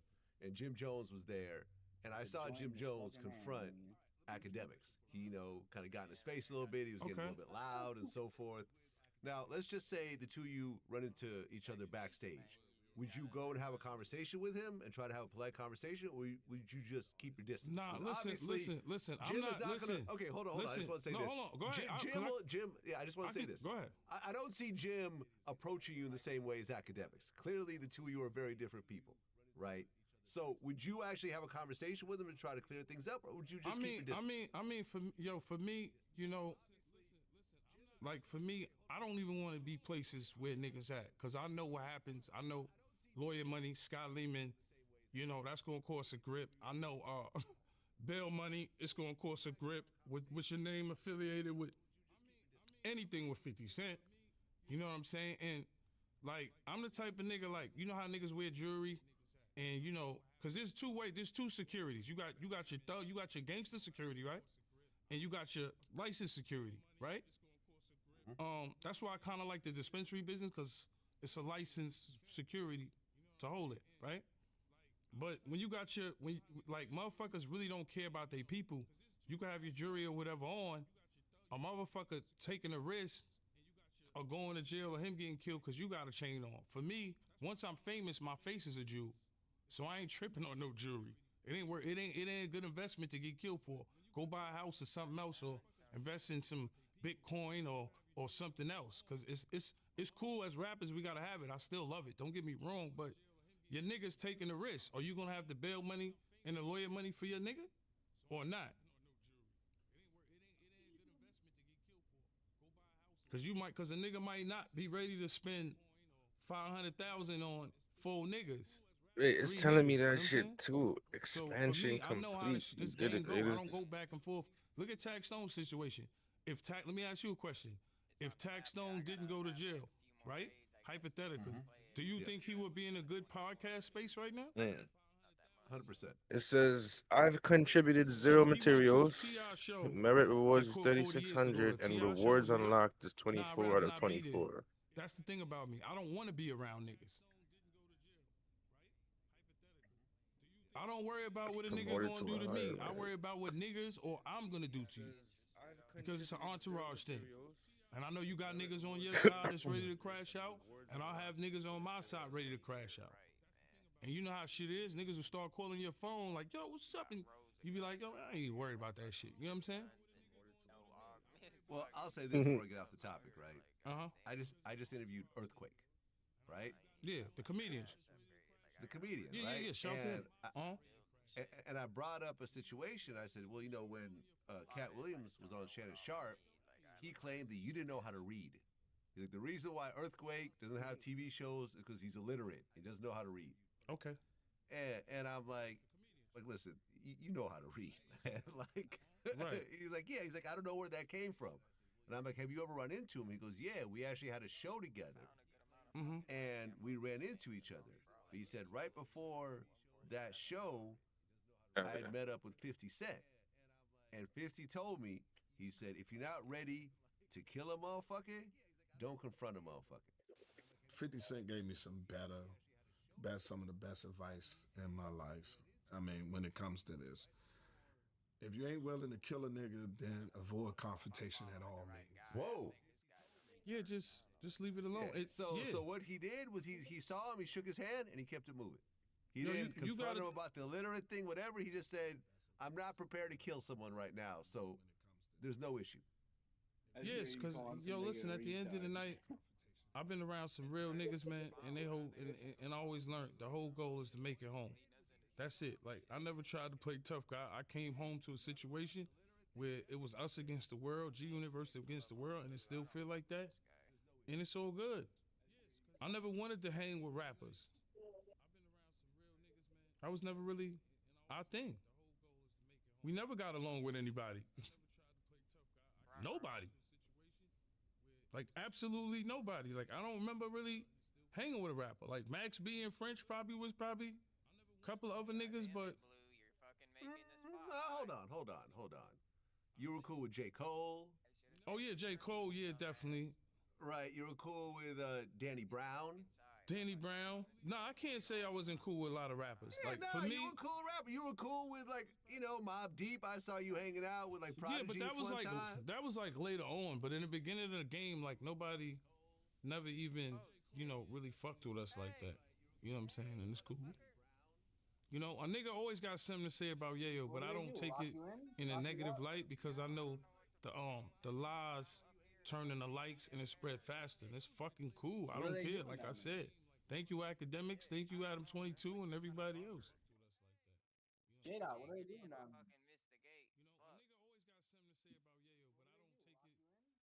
It just happened. They went inside.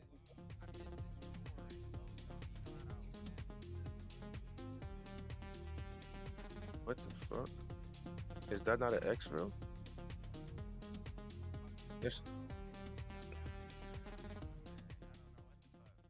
Oh yeah, and he disappeared. Yeah, that's an exit. You just gotta that shit right there.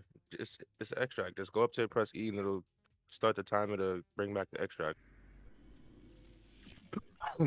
That shit straight ahead of you like a pole.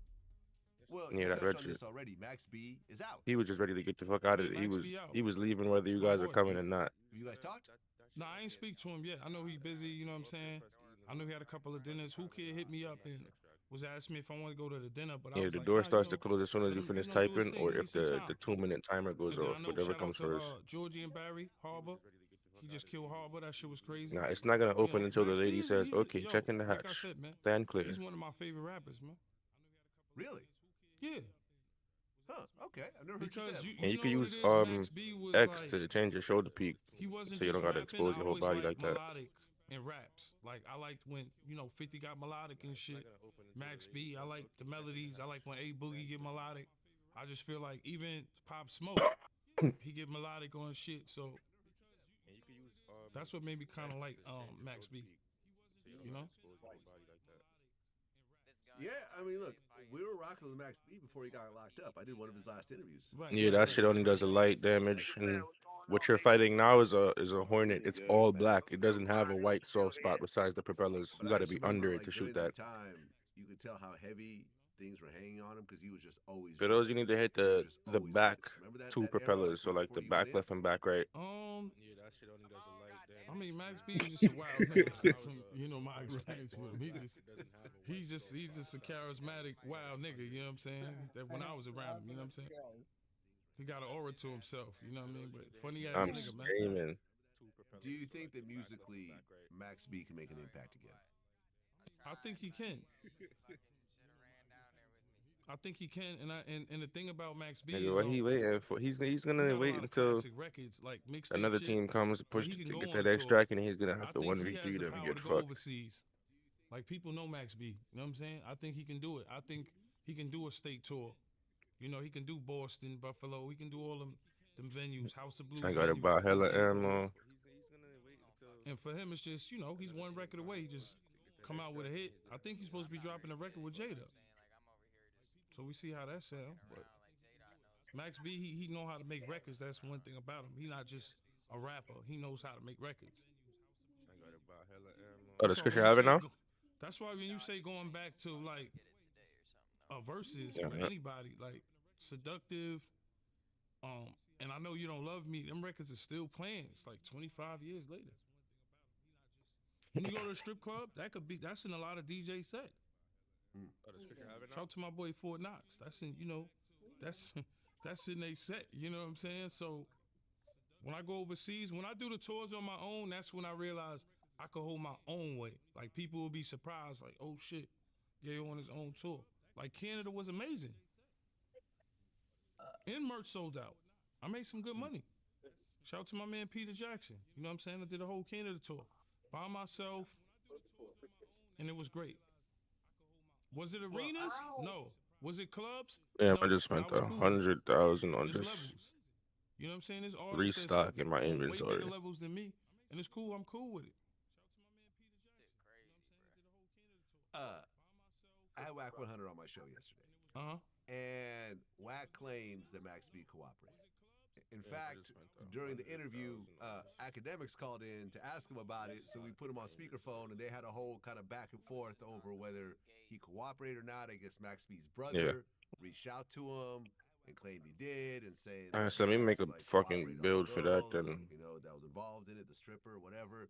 Thinking something long range, like a renegade.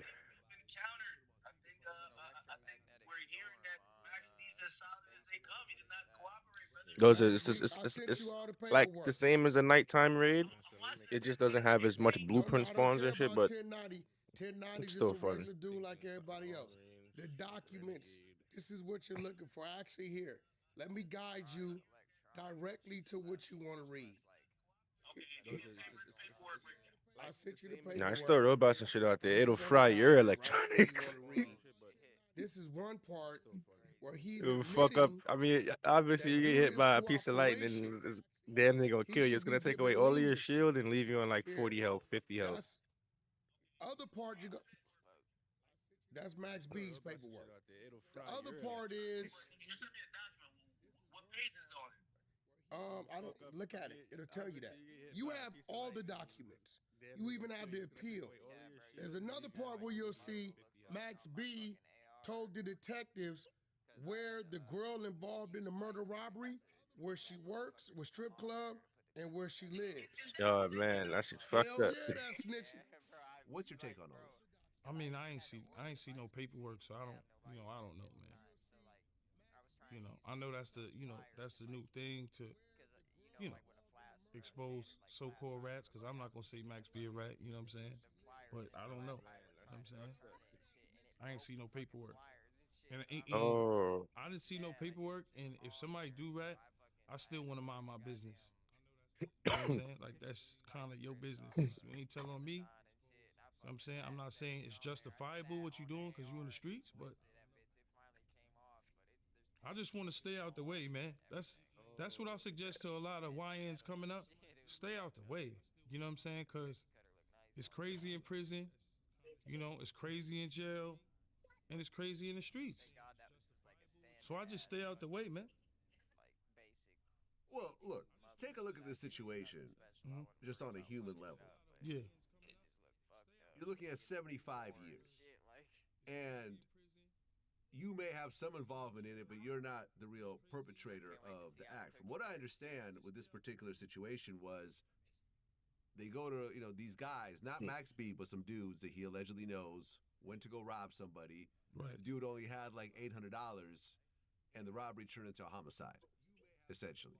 And now Max B is facing 75 years over the situation.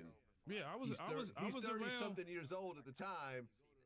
You're never getting out with a sentence like that. Right. How many people are going to be like, I'm not going to tell, I'm What going it to does totally in ride this difference. one out, even though I'm not even really the one who did it. I mean, it depends on the person. Some people ain't gonna say nothing, and some people might tell in that predicament. It just depends on the person. We can't say everybody's gonna do that. It depends on the person. You know what I'm saying? Once you in a certain kind of lifestyle, you know what comes with it. They going at it over there. Yeah, I would say 99% of people are going to cooperate. 99%. I wouldn't say that. Nah, what would you say? How many people would cooperate on a Damn. 75-year sentence? It's going down that's over hard there. To say. I mean, 75 years, Tony. I would say it's a Oh, shit, 60-40 it's survey. split. 60-40, you Yeah, bugging. I would say- You saying 40% of people do 75 years and not tell? 40%?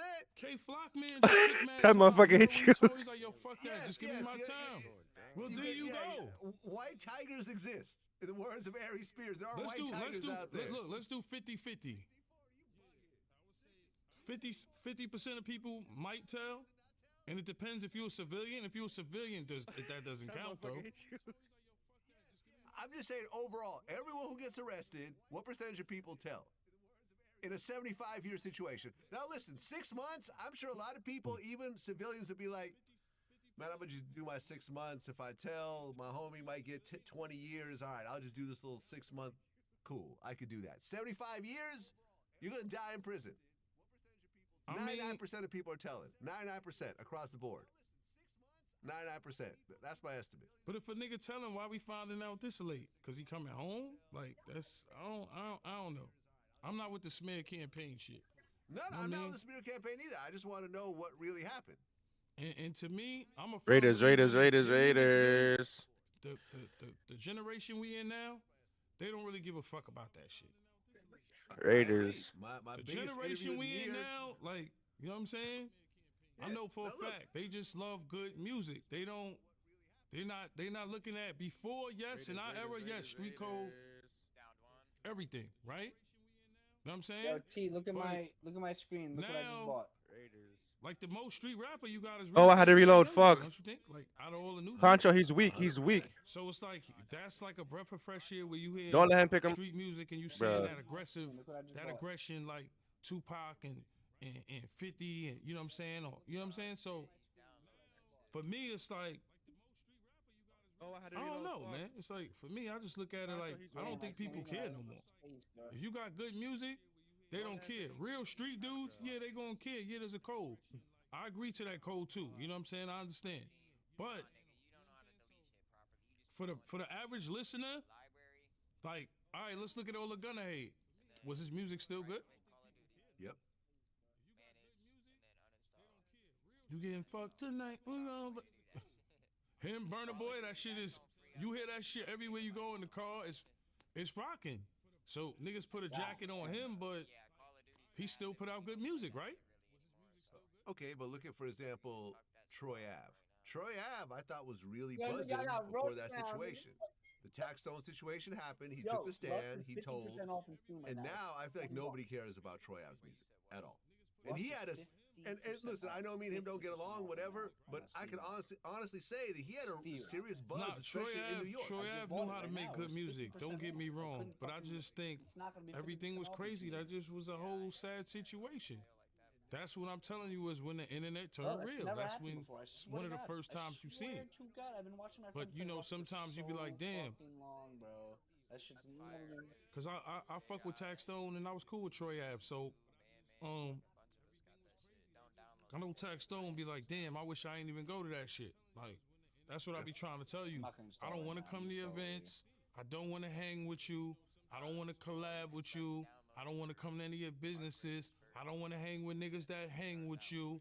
I don't need nothing from you. You know what I'm saying? I'm not even going to talk about y'all niggas. Y'all can talk about me as much as you fucking want. I always been like that. I'm happy like that. I don't need to lean on the nigga, you know what I'm saying? I don't need that, bro. I'm just gonna be honest. I've been like that for so long of not hanging with rappers and nobody in the industry that it doesn't bother me. There was a time where Yayo was banned from the red carpet.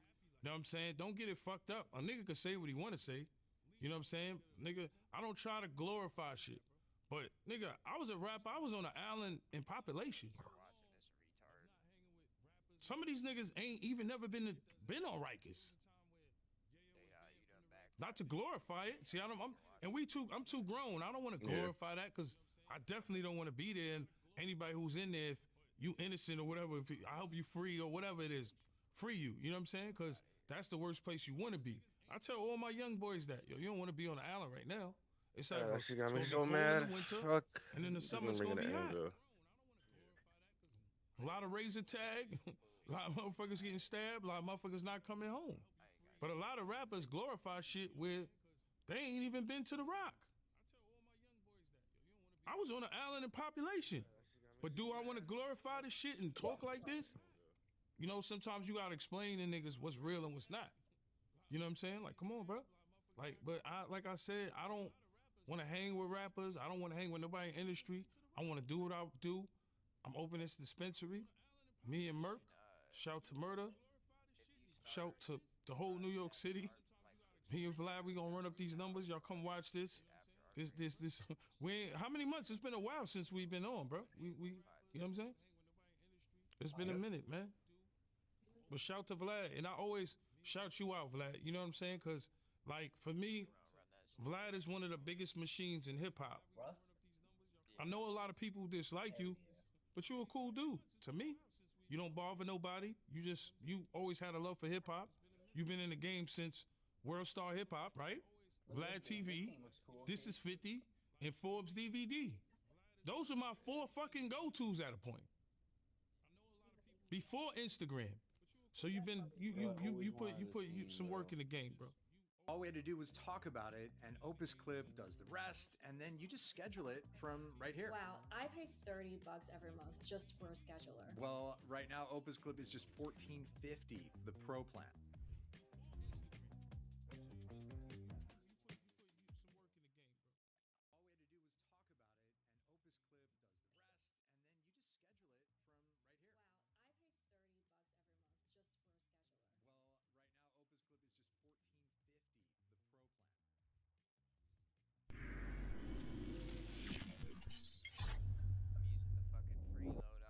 Well, Blueface is out too. Yeah. And the circus. Even if it's like a simple kit, I like to make it because I like to have the safe pocket in case I find something. Back onto solid ground. It's been crazy. You love every part of it. You watched it, right? You watched it, right? Yeah. I watched it, right? Mm-hmm. We love it. Yeah. I know I watched it. Blueface came home. I know I watched it. He's entertaining. Him and his girl is entertaining. The moms is entertainment. I love it. You can't say you don't love it, right? When Cardi dropped the album and it was mad beef with women, with female hip hop, right? You loved it. You don't love it? We love it. It's when shit get carried away, when somebody gets shot, stabbed, cut. That's when the hip hop community don't love it. Oh, y'all bugging, y'all too old for that, or yo, y'all tripping. You know what I'm saying? But we love it. 1 second. Cardi dropped the album, it was mad beef. Bia, Nicki, all that shit, loved it. We love it. Let's just keep it real. So when a nigga diss me, like Jomo for the promo, thank you for the promo, I was happy. Yo, I'm on academics. Yes, let's go. I love it. Yeah, but for example, right, me and you are dads. Mm-hmm. What do you think when Cardi and Nicki start talking about each other's kids? I mean, that's when I say that for me, I wouldn't do that. Like, of course, but you know how it gets in hip hop. It's so bad. Relentless. I played all of them crazy. shits on PlayStation. You know what I'm saying? G-Unit, we disrespected a lot of people, so I can't really say. You know what I'm saying? We was the kings of disrespect. Motherfuckers. There's a newer one with Miles Morales. You can play as that kid. I just feel like hip hop is, competition, and sometimes it can get crazy. You go against Sandman and the new crazy. Somebody can get shot. Yes. Somebody can get stabbed. Somebody can get cut. Somebody can beat the fuck up. Yes. Huh? Hopefully not. Because I don't want to condone violence, but hopefully not. Just keep it on music, I guess. You know? Well, sometimes you just want to be a superhero, man. You want to fly around in the city. Like, this is supposed to be a real thing. Yeah. Yo, it's good. I think I'm gonna go with Blueface on that one. Really? I actually went with Swaggy P. Nah, I'm gonna go with Blueface. Okay. The reason I went with Nick, who's been on my show a bunch of times, I've known him forever, is that Nick is an actual professional athlete. He played for the Lakers. Basketball player. Yeah. I know you're talking about. Yeah. So I'm saying you're looking at a professional athlete versus, someone who probably played in high school. Yeah, right? but, now, I know boxing is boxing, but I'm saying just the overall physical aspect of it. Blueface had the heart to spar a little bit with Mayweather. He kind of got my respect from that. You know what I'm saying? A lot of the motherfuckers not going to do that, even though it's a different weight class. But the way he put on now, coming out of jail, coming out the pens, Swaggy P, it's a different. Ain't it a different weight class? I think they're. Well, I mean, he got heavy. He gained like 50 pounds. Yeah. That's what you looked up the wrong time. He's tall, man. He's like 6'5", so it's probably a similar weight. I fuck with Swaggy P, but I'm going with Blueface on that one. Yeah. Yeah. You want to make a bet? Yeah, we can make a bet. Whatever you want to bet. Let's go 500. For that, all the money you getting, you want to bet 500? 500. You want to do a rack? You want to do 1,000? Let's do 2,000. Make it interesting. 3,000 or something. 3,000. 3,000. You buying Louis Vuitton coats and you scared to make a bet. Go ahead. All right, 3,000. Yes, yeah, matches. Blueface on that one. So you got 3,000 on Blueface. What about Mayweather and Tyson? I don't know if that's gonna happen. Oh, I thought it was being promoted though. Nah, I'm not sure that's gonna happen. There were odds on that at one point, but it's like, yeah, I don't know if that's gonna happen. Oh, you know, because for example, I mean, the Jake Paul Gervonta Davis fight got canceled. Yeah, I've seen that. It's terrible. We was excited about it, but things happen. Who Jake Paul gonna fight next though? Wasn't he calling out Ryan? I think he was calling out Ryan Garcia or somebody. Ryan Garcia. I mean, were you really excited about that fight? I mean, be honest. Were you really excited about Jake Paul and Gervonta Davis? I'm gonna keep it real. I'm gonna be honest with you. I'm gonna always watch any Gervonta fight because I'm a fan, and then Jake Paul, I look at them as marketing geniuses. Like, there's no way you can't watch their fights because it's gonna be marketed so good. Fuck. You're gonna see it everywhere because it's all about what you see. So I could see it on Instagram and they going back and forth, and you know, it's just good entertainment. And then what's my man, the Sheik, the dude that's buying everything? I think he bought F1. Yeah. He bought aim for the white propellers on the back of it. Everything he's doing is being marketed so good because he has fucking super fucking money. Motherfuckers buying F1, somebody told me. Like, buying. So, of course, the marketing is what's going to... They getting sent up over there back to back to... God damn, 1, 2, 3, 4, 5 people just died over there. I want the loot, but they're halfway across the fucking map. Did I watch the Tyson? Him and Tyson? Yes. Huh? Like 5 people just went down. I'm gonna watch it for the circus aspect of it, but like as boxing fans, remember how excited you and I were for Canelo and Crawford? like we're actually excited because this is like, you know, it's hella loot there. And that's a serious 5 fight. people. It's the same weight class. I mean, Jake Paul weighs like 50 pounds. It might be one up, yeah, you gotta not a real fight. or an entire another squad, the third party in them. The thing is, when you look at how Gervonta and Mayweather might look at it, they look at it like this. I could fight somebody like Gervonta could fight somebody like Shakur Stevenson, right? But he'll make more money fighting Jake Paul, a YouTuber. Right. The game has just changed. The days of the classic fights in the 80s and the 90s, all that shit is out the window because a motherfucker could fight. Yep, it auto tracks to it. Listen, the last best fight was what? Bud and Canelo. Right, and that was the biggest fight. I kind of forgot which direction them bodies went down. The only real fight I think we've I just know it's over the hills this way. Real boxing excitement. No, there was plenty. There was plenty of fights. There was a regular fight. It's probably by that extract over there. Look, before that it was Bud and Errol Spence, right? And then there was some good fights. Gervonta, Pitbull Cruz, huh?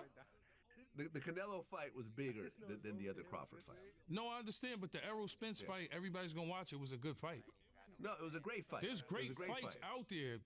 Gervonta fought Ryan Garcia. He knocked him out. And at least other players could heal you and bandage you. There was great like Shield fights, and shit. legendary fights out there. But what I'm saying is, if fucking Gervonta, the Rocketeer must be on a Survivor. To spar with Jake Paul. Let's fuck him and take it, but we got to get rid of the Rocketeer. It's a lot of shit. The game has changed. Blueface called out Jake Paul to fight. Good. We'll fuck him if he does. Huh? Jake Paul was actually called out by Blueface. Oh, nah, Blueface. I would love to see that. That would be a good one. With all the tattoos on his face, the gangbanger versus the YouTuber, that should be dope. I see 2 of them. Set that up. I'm pressing that button to watch that. I'll pay $50 to watch that. Blueface, but that would be a good fight. He got his weight up too, so they, you know. I had to run on the ground from that class right now. Yeah. They actually are about in the same weight class now. Yeah, they probably in the same weight class. But the thing is, though, is that Jake Paul's actually in great shape, whereas Blueface just got heavy. But he's in jail shape. He cool. Great shape is jail shape is great shape too. So jail shape is, you know, motherfuckers be right. But Blueface and Jake Paul, yes. That if Gervonta, that's not happening. Yes, Blueface that's a good replacement. Don't let that motherfucker see you. Yeah. Tell your boy Whack 100 set that up. That'll be great.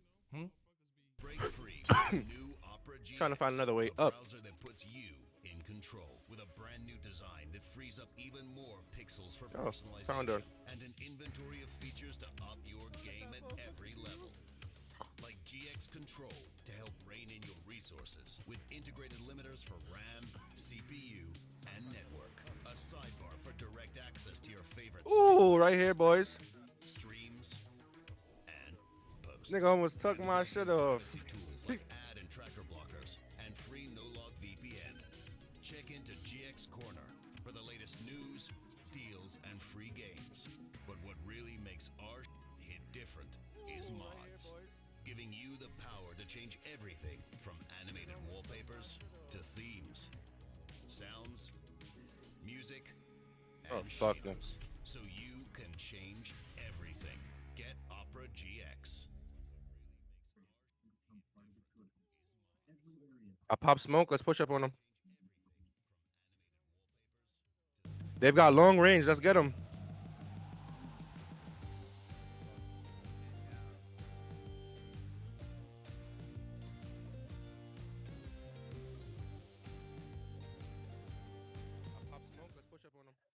That motherfucker nearly killed me with that one. They've got long range. I got no more shield neither. Yo, T, look at this game, Gray Zone Warfare. My bad.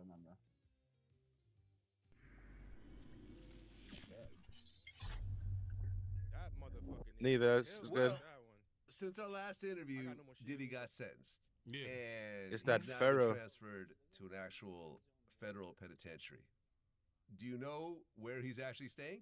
I think they said. I might just call Rocketeer and run towards them. But that's like that's not a max. So he good. Might just kamikaze Some of this. the federal joints don't even got a gate around the facility. Like, it's not even like what you think. Like, it's like damn near a vacation spot. There's no Rocketeer, gate come in, around, careful. There's no barbed wire. It's like I might just call Rocketeer. all the people he with is basically going home. You got 2 years. The thing about the feds is you can have 15 and you can't complain because the motherfucker Run, next to you got just natural jump in light. and spam So me they so you not can trying catch the to- ladder. You know what I'm saying? Oh fuck. So he's basically good, bro. He be home. He gonna spend. He gonna be got his money. He good. And then you know, that's just Well, how life go. Hmm? Well, the problem is, though, is they're saying that he got caught with, prison alcohol. And this could potentially get him kicked out of the drug program and get him put into a regular federal Oh yeah, facility. I mean, yeah. If you get tickets, everybody know about tickets in jail. You get tickets, it could make your bid longer. Like for instance, Maserati Fox. Rest in peace to Fox. Fox had like a 1-year bid. He turned that shit into like 7-8 years because he was wilding. You gotta hurry before they figure out what's going on and they push us. Maserati Fox. Rest in peace to Dumbhouse. Shout out to the Dumbhouse. 7 Merrick years. Boulevard. Damn, you gonna die. Shout out to the towers and all them, huh? No. Dumbhouse. You know, Mozzie was a wild nigga. Maserati Fox was. If he was around, I ain't gonna lie, he Right, would be bet. getting money in the rap game because he just had the gift for gab and was just a wild nigga. So I'm giving you an example. He's a nigga that turned a 1-year bid into like a 7-8 year bid. Word. Just dumbing Yeah, out, yeah. going to jails, cuttings, stabbings, all kind of crazy shit happening. So you could extend your bid, like getting caught with the hooch, hypothetically, because I don't even want to talk about Diddy no more. He got a little bid. He saved his money. He good. Drop to it and right? back on the floor for you. That could be a ticket. Getting caught with a phone, yeah, that could be a ticket. You know what I'm saying? And I don't know how this box shit is working because I know they didn't want the box no more. So I don't know. It's a whole different world, bro. Just to all the kids out there, stay out of prison, stay out of jail. It's a whole different world. You know what I'm saying? We could take a different route back. I don't know Like if they're you said, still there. you They lose- probably left. You could lose your program easy, like you said. You got to walk the straight path, whatever you do. You know what I'm saying? There's somebody upstairs over here though. Yep.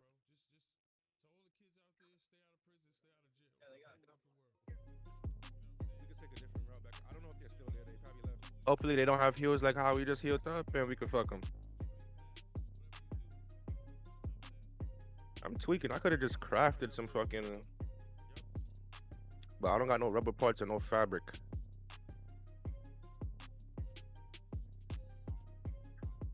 They're probably searching the house. Yep, I see him.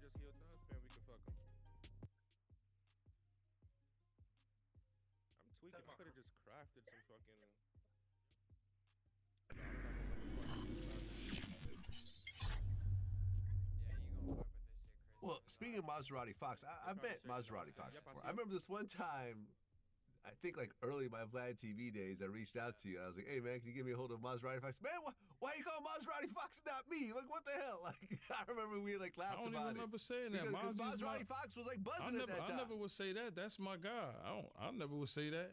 I never would hate on Fox. That's my dude. Like, nah, you weren't hating. You was just like surprised that he was buzzing. I was joking. All right, cool, yeah, because Fox was my dude. No, it was a joke. Like we were joking around about it. You weren't hating on. Yeah, I don't want to say that. Shout to the dumbhouse, but man. I remember like, yeah, he was a character, man, out here. Damn, I thought I was behind him. Where the fuck is he? Fox was like I said, he turned a year in jail to like 7, 8 years. The Raider flare would have went up. Island and going to whatever he jail go to and just feel comfortable. He was one of them. You know what I'm saying? No, I remember me and K Slade used to always talk, right? And he told me this one time. Rest in peace, K Slade. Yeah, rest in peace, K Slade. I can say this story because all the people I'm talking about, I'm not snitching on anyone. Everyone I'm talking about is gone now. Somebody just threw a shot. What he said was this another one shot. Time he brought Maserati Fox up to like Sirius XM to do like a freestyle or interview or something. And he said they were all in the elevator, him and his little guys. And they started pulling out guns in the elevator. And he was like, what are y'all doing right now? Like, there's cameras here.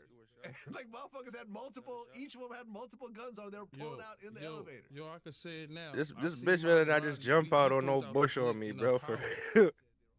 I was like, yo.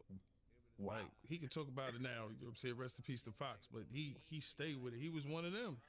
He was a wild dude. Like, he was just one of them. Rest in peace to the Fox.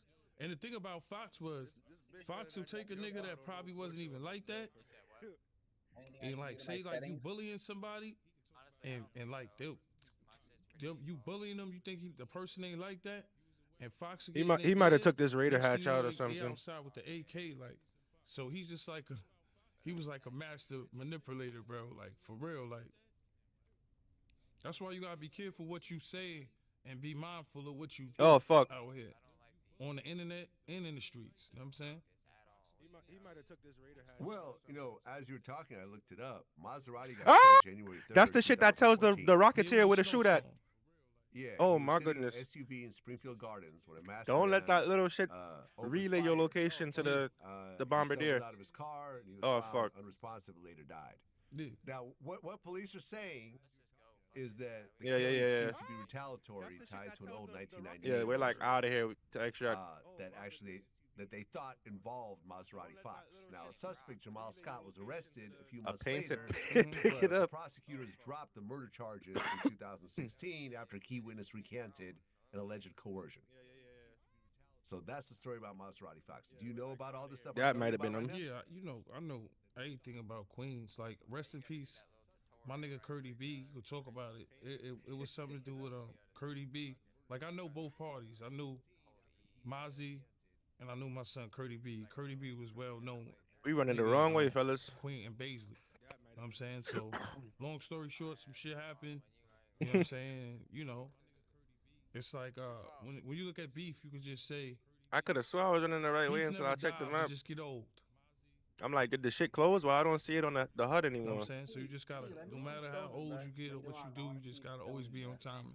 Especially in New York City or wherever you at. You know what I'm saying? You just gotta be aware of your surroundings, you know what I'm saying? Like, I'm the type, like, for me, when I'm in Chicago, you know, I want to just stay in the Waldorf Astoria. I'm like, no disrespect to going to Old Block or nothing like that. It'd be cool, but I'm just like, yo, I grew from that. You know what I'm saying? I want to be in the Waldorf, get room service, you know, maybe roll up a little bit and relax. So it's like two different worlds, you see. I realize all this shit is a game, you know what I'm saying? So one mistake. People dying to our left as well. And it's over for you. You either dead or in jail. So you got to be smart. You know what I mean? So for me, I remove shit like that because when you're around, like my lawyer, like for instance, I told you he brought me the Gil Gold cereal killer story 50. 50, throw that check, Peacock. Damn, it's a party right there, bro. Check. But it did some good numbers too. Shout out to Peacock. I'm doing stuff like that. It's like fourth or fifth party going on over there. Oh shit, Yayo's a yes man, or it could just be those drones in the Rocketeer. I'm proving you I'm doing it myself. Deals like that. I got a dispensary on the way. Me and Murder, we doing our own deals. Right you know what I'm saying? I'm fuck going on no. tours. I'm going on my own tours. Right. You know what I'm saying? the hate just makes me get right back to the music. You know what I'm saying? Did somebody I talk call to this Banks in? every other day. I say, yo, No. the biggest tour would be the mixtape tour, Lloyd Banks, Tony Ayo, 50 Cent, and of course Uncle Murder be on there. That shit would be big, bro. Because what we did was historical. Nobody did it the Oh way wow, we that's the did same it. one from We last took time Feed when in I the was when I Streets, first joined. Feed in the Streets, Feed in the Streets, nothing but music. The bootleggers was our friends when people was knocking them out back in the days. Know what I'm saying? People be hiding that motherfucker right there too. Back in the days when our friends would knock out bootleggers, Fifth be like, what are you doing? That's the promo team. Oh, wow, that's the marketing. The new Auto-Tune 2026 has been in the gym. Because this version runs lighter, everything stays responsive. When you're in a vibe, especially with a client, that speed matters more than anything. And it's on sale right now for the Black Friday. Oosh. Oosh.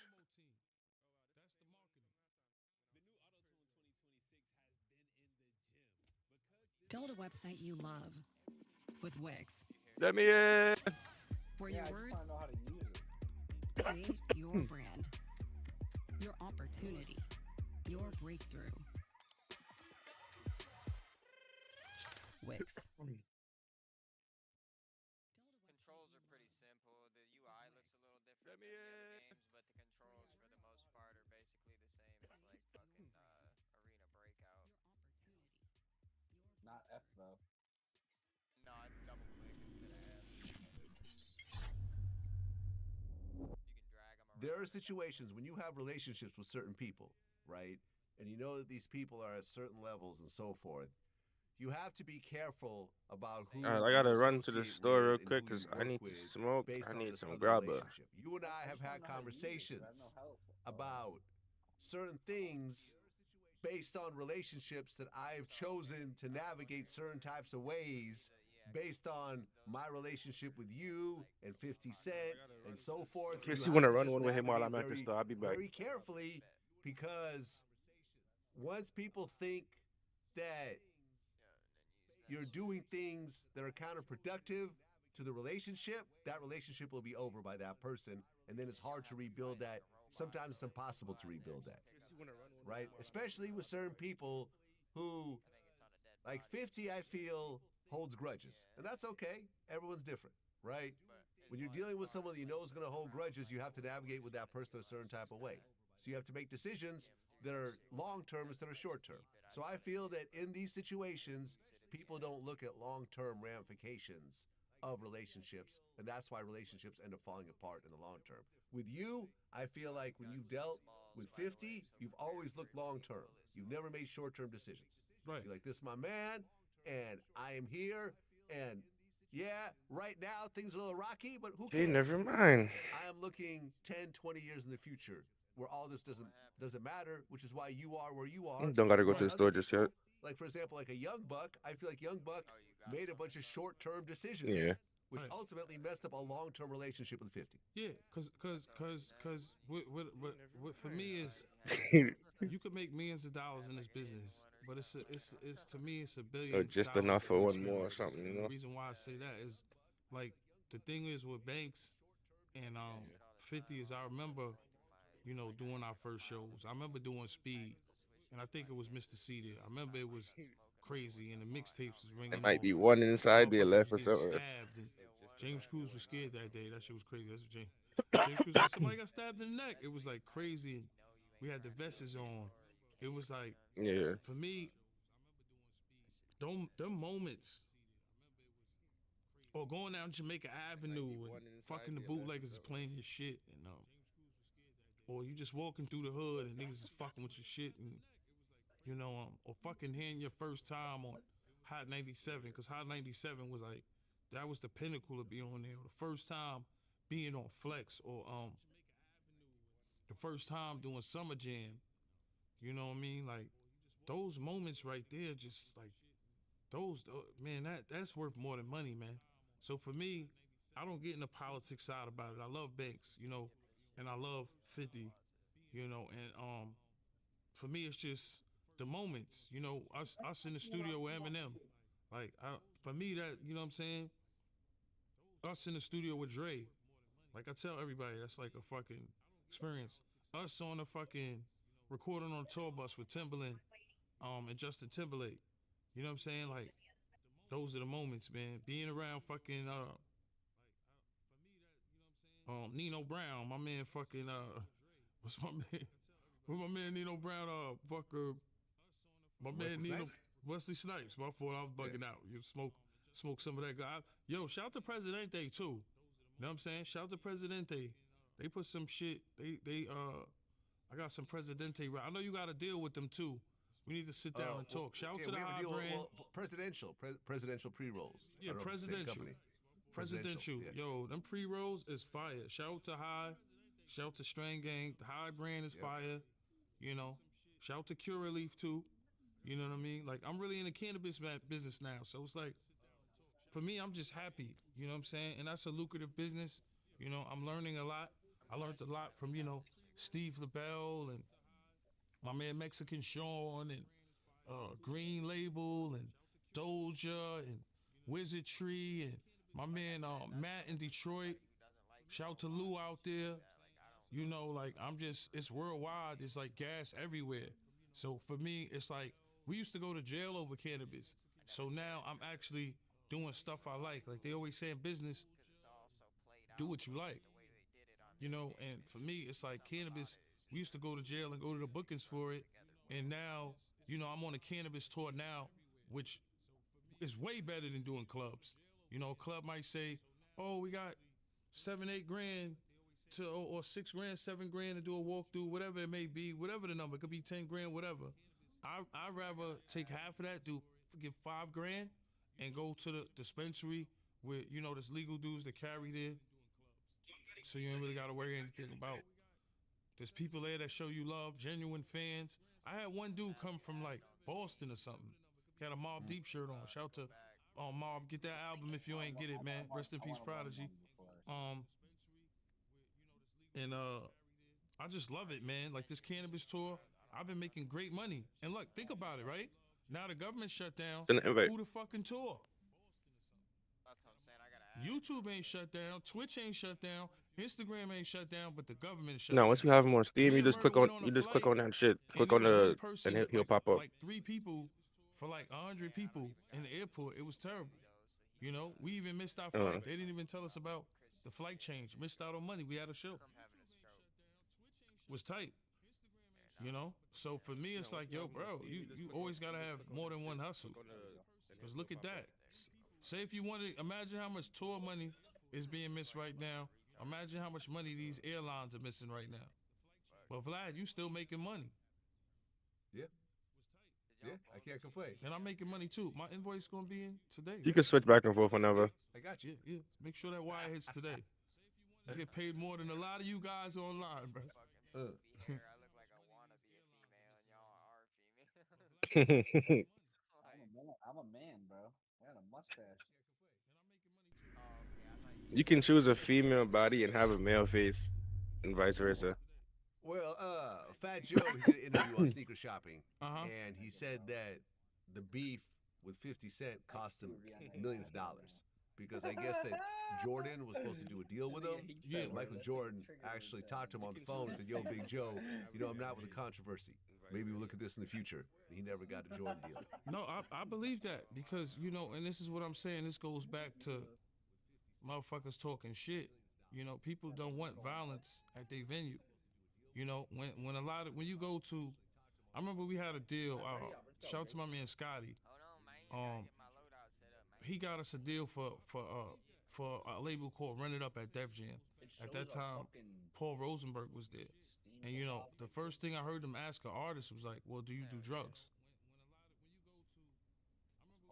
So this is like label protocol. When we went to the label before, what I'm saying? Nobody asked you if you do drugs. But that was like a question, like, do you do drugs? You know what I'm saying? And they want you to be able to do the business part of it. And there's a business part of it. Like right now, you see me making money outside of music. I haven't dropped any music. I made a lot of money doing interviews and now this dispensary thing, and being in the cannabis business, so, and, a lot of endorsements. So for me, The outside business, yes. When things get violent or get crazy or people think things can get violent, yes, you can use it's big corporations. They don't want to be involved in that shit. Even the labels, they don't want a liability. They want to make sure this rapper is going to stay alive for a while or stay out of jail for a while. You know, and not catch a Fed case for a while. Because, you know, that's what you're seeing happen with a lot of artists. You know what I'm saying? That's the one thing I say about Chris Lighty and Mike Lighty. Rest in peace, Chris Lighty. It was like, even with the BPs back in the days, yo, make sure 50 get a bulletproof truck. Get them bulletproof trucks. No, I brought that back from the beginning. Nobody was thinking like that with artists. You know how bad we wish Biggie had a bulletproof truck? No, I brought the. That shit's a couple of dollars to rent or get down there or have one. The game would probably be totally different because, you know, that's one of my #1 rappers. You know, I always told when I met his son, Little C's, you know, you gotta get Little C's back on here because I love hearing them historic Biggie stories. You know what I'm saying? Yeah. You know what I mean? But yeah. I'm low as fuck too. I ain't even gonna lie. I ain't even been selling my shit. I just been losing it. This $49 portable heater is disrupting the entire heating industry, and big brands are trying their hardest to make it illegal in the US. It's so powerful that it can heat entire rooms in under 2 minutes at almost zero cost without the hefty energy bills. It was created by Kyle, a 17-year-old engineering prodigy. His grandmother had been rushed to the hospital with severe hypothermia. She had been living with the heat turned down to dangerous levels because she couldn't afford the 800+ heating bills on her phone. When 2 Israelis were eating at a restaurant in Mexico City, authorities were pretty confused when a woman walked up and executed both of them. She claimed to be romantically involved with one of the guys and that he had cheated on her, but that was a lie. She was actually a paid shooter for a local cartel, a pretty cheap one at that since she confessed to only making about 5,000 pesos, which is less than $300 for a double homicide. And then police realized that one of these men had an extensive criminal record in both Israel and Mexico. And that's when the police looked at each other and said, okay. These guys were part of an Israeli crime syndicate, who allegedly might have had a disagreement with the Jalisco New Generation cartel. And then, a few months ago, I read about a former LAPD cop being arrested for a home invasion where he and a group of men kidnapped and held somebody for ransom in Koreatown, LA. And I thought, typical LA, right? That's weird. I'm sure that'll never come up again. And then I started looking into the Israeli mafia, only to find that this guy, who was a cop in LA for 13 years, is actually an Israeli mobster. 6 men in Hollywood Hills, including this guy, plot the kidnapping of a 17-year-old crypto bro. And when they got to his house, 2 men disguised as LAPD officers pretended to serve a search warrant before holding him for ransom until he gave up $350,000. A violent home robbery in Koreatown this morning with the suspects dressed as police officers. It happened in this apartment complex. But for some reason, they drove a Urus and a Range Rover to the robbery because I don't know, actually. It's not like I don't understand that shit, bro. You ain't have no part to do with nothing how the person died, but you're the first person searching them. And if you stay in LA, like, what the fuck are y'all doing? The illegal gambling scandal that included former NBA players and an NBA coach, as well as the Sicilian mob, also features an interesting character on the indictment. A man named Yevgeny Gershman, who, at these illegal poker games, hired women to serve drinks and provide massages. Y'all need that dog collar to upgrade your scrappy. X-ray glasses and see-through tables. And when it came to people not paying what they owe for these poker games that they were obviously being cheated out of, Yevgeny would threaten to kidnap their children unless they paid. And he also faces a separate charge, along with a woman named Valentina, for conspiracy to commit marriage fraud in an attempt to get permanent legal status in the United States. As he had put that shit straight in your butthole, man. Authorities say our boy Yevgeny is part of the Russian mafia in Israel. When I first saw the report, in your safe pocket, put it in your safe pocket. If you're on a free kid, you don't have a safe pocket. What does that even mean? So I looked up Michael Tansky to find out that he was the leader of the Russian mafia in Israel, which was started by Russian and Ukrainian Jews that immigrated to Israel around the time the Soviet Union collapsed in 1989-1990. And there are also Israeli Arab crime syndicates made up of Israeli and Arab families working together in drug and weapons trafficking. With some I know, like the Stitchers, the fucking blood feuds, and yes, the Israeli mob is in New York. Shit, yes, they're in LA. And also, the term Israeli mafia is just a term. It's just something about this hand cannon. Organized crime groups from Israel, or at least originated from Israeli immigrants. And they operate all over the world. Now, yes, I know. The IDF, Mossad, Shin Bet, yes, very controversial organizations, very controversial military, even more so than the US and the CIA. But this video is specifically about the mafia. Now, if any of those have a connection, then I don't know. Maybe you guys can connect the dots if they do indeed exist. When Sammy the Bull was making $500,000 a week, his plug on all the MDMA he was trafficking was an Israeli mobster in New York. And this is actually where a lot of the ecstasy came from in the early 2000s, as one of the largest operations importing them from Paris and Germany. There's people fighting was over here. run by an Israeli mobster. And jokes aside, yes, the U.S. is a vassal state of Israel, I know, but I learned that in the past 15 years, the U.S. did actually get worried about these criminal organizations being involved in government. Like when Inbal Gabrieli was elected to the Knesset, which is essentially like the Congress or Parliament of Israel. It worried the U.S. because she was part of a crime family, and since Israel gives you legal immunity as an elected official, she used this immunity to prevent her father's house from being raided, and also her cousin had just been murdered as part of a gang war between her family and another group from Tel Aviv, the Abigail crime family, which was run by a man who said he started shooting people when he was 14. And also, like South Korea, which I covered in my last video, Israel has mandatory military service, meaning that if a guy in Israel decides to get a job where he has to use a gun, it's probably going to be pretty dangerous for whoever he's looking for. In Israel, 2 crime families in the area of Nazareth engaged in a war that killed 27 people in 2 years. Wait, what building is this? The water treatment. Yeah, they probably upside in this building. All you hear about is illegal gambling schemes. But sometimes even that can be a bit more serious. Asaf Wanin is an Israeli crime boss that, despite being deported in 2011, was also present at the illegal poker games in the Hollywood Hills arenas in the Sicilian mob in 2023. And instead of just relying on people paying back their debt on time, he put together a team of Crips and members of the Mexican mafia in LA to make I'm gonna climb this ladder and I'm gonna wait at the entrance until y'all get up. An Israeli man who may or may not have been connected to another crime syndicate was leaving a poker game in LA when he was ambushed and killed. And this was apparently there's nobody here, bro. would mention when threatening people over debt. And then houses started being set on fire in Southern California. And yeah, it starts to get out of hand because, in case you didn't notice, illegal gambling is okay, I see one on the inside in Los Angeles. Really, the entire LA County and Orange County. But all of this is just a criminal complaint against Asaf, since he hasn't actually been caught and he's on the run, believed to be in Mexico. But the LAPD have also tied these gambling houses to the disappearance of a woman named Heidi Plank, as Heidi was last seen at a high-rise. He has a torrent. He has the LMG shit. Gambling houses in a unit, with her car being found a week later. But this was they're not even the same. All right, we're like the third party here. She still hasn't been found. But of course, gambling isn't the only thing. Pretty much every organized crime group in the world has some hand in the drug trade, and Israeli mob figures have been tied to a large part of the MDMA industry. I was not expecting this bitch to come around the corner with an LMG, bro. Like this trio of elderly men called drug trafficking in Australia, and they were said to be active from about 2013 to 2021.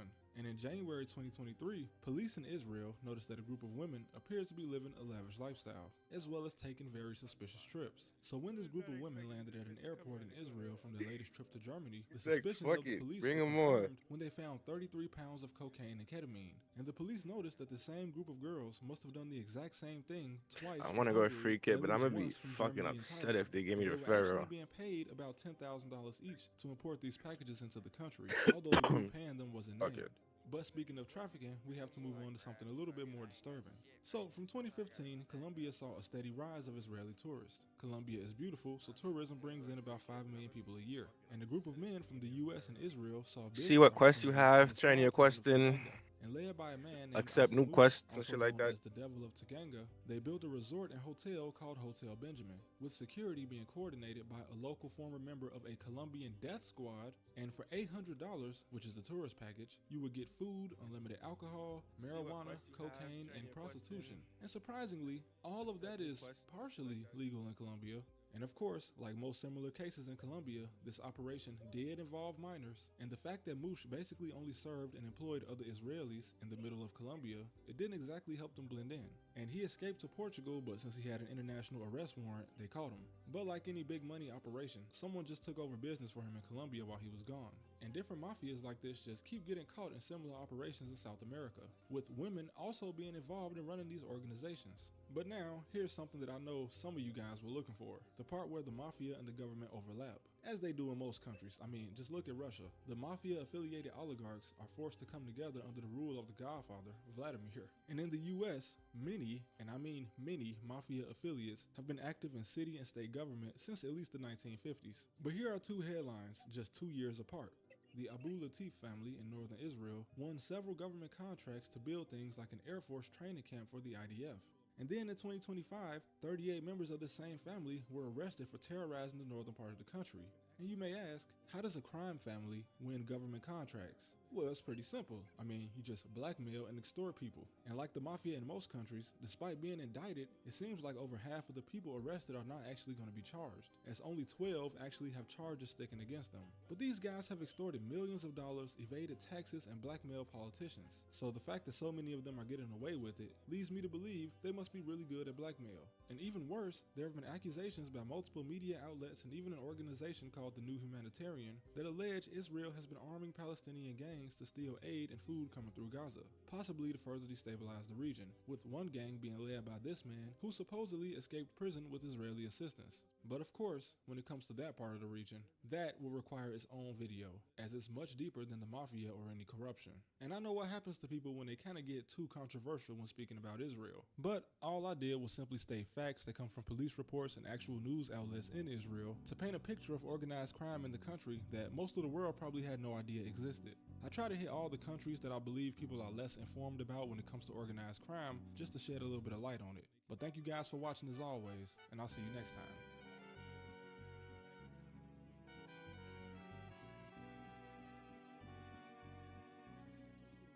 What's taking so long?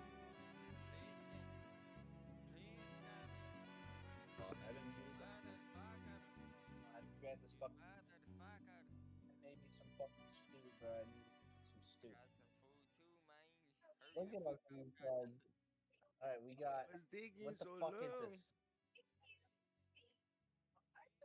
What the fuck is If this? you've been hurt in an accident, who you choose to represent you matters. This thing? Being part of your community matters. Their winning record and level of care matters. The trial attorneys at Sweet James are some of the best in the country, consistently delivering some of the top settlements in the state. Not only do we win big. So if you're injured in an accident and results matter, call a hometown firm that delivers. Call Sweet James.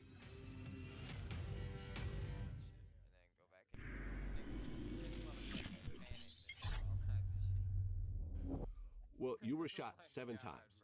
9 times. 9 times. Twice in the head, 1 in the neck, 1 in the shoulder, 1 in the hand, and the rest of the shots was in the leg that broke my leg in 3 different spots. Okay. But not only were you shot, but everyone else. Double click on it so you can go to your shit. Shot, and they stabbed the girl like 4 or 5 times that she was shot. Also in the head. They left 6 people for dead that night. And the only thing they got from me is the money I had in my pocket was about $5,000, and I had a chain on my neck, I believe, that cost maybe like I think cost like $17,000. And 3 people were killed in that room? 3 people died, 3 people lived. Myself, the girl lived, and my aunt's friend named Michael Lamar, he lived. Now, in the movie, it shows Alpo, killing the main guy, Not true. that set up the robbery. But that didn't happen. At all. No. Yeah. They did because that. the police. They did that for whatever reason. No, okay, so sorry, go ahead. They did that for whatever reason in the movie, but it did not happen. Right. Because ultimately, the police figured out who did it, and you actually cooperated with that investigation. They didn't figure out who did it. The night that they rolled me into the hospital. They rolled me in the hospital. 3 detectives, I believe, and it gave me the goddamn Pharaoh. They rolled in the hospital. I'm in the wherever Shit, they I'd had rather me at. that. Recovery, wherever they had me at. They came in there. The doctors was trying to trying to save my life. They came in there, and they was like, "That we need to speak to him." And it gave me the goddamn Pharaoh. And we need 5 minutes with him. The doctor said, "I don't think he have 5 minutes." Well, we're gonna need those 5 minutes. The doctor left. Like I said before, I think we discussed this the last time. Yeah. And they came in. Thank you. They was like, you know you're dying, right? You know there's no chance for your recovery, right? I can't hardly speak. I'm shaking my head, I guess, at the time. They took a tape recorder out. I They put marked the the tape high recorder on value my loot chest. spot. We need to ask Get you there a few before other questions. people do, so we can loot up. Was you present in the Bronx? Because y'all do need to whatever, build up your inventory. 1295 Grand Concourse. I must have shook my head, yes. It was 6 people shot and they're all dead. You're the Yeah, it's only alt, one but that- I changed that's what mine to they my tell mouse. and we want to be able to catch these guys. You're the only one left. I must be shaking my head because I'm not talking. Negate the Then damage. they asked Yeah. me, could you speak? Then I said, yes. They showed me a pen. They said, do you know what this is? All right, I'm at I said, the a pencil, I the guess. high loot value Let's see shit. if I was right. They asked me, who's the president? I said, I think Ronald Reagan. They said, okay, cool. Do you know who shot you? I said, my sister's Yup. boyfriend. Look off a donkey. Do you know his name? Yes, Kevin. Do you have a last name? I don't think I even knew his last name at that time. Did he act alone? No, he had 2 others with him. Yup. Look off a donkey. Okay. Do you know what kind of gun he used? I don't know. I think one had a Uzi, I said. 38. I didn't know. I don't know. I didn't know what kind of guns they had. Didn't give a fuck. I'm really trying to answer the questions quick so they could leave so the doctors could save my life. I think I started going out, fading out around that time. Real players. Them, they touched my pulse.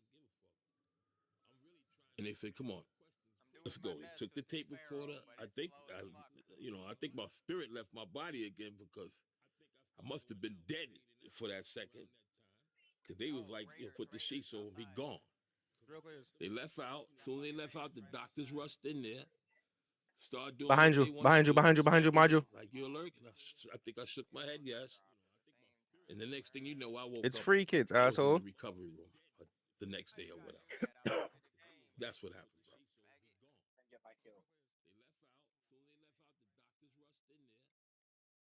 Behind you, behind you, behind you, behind you, behind you. It's free, kids, asshole.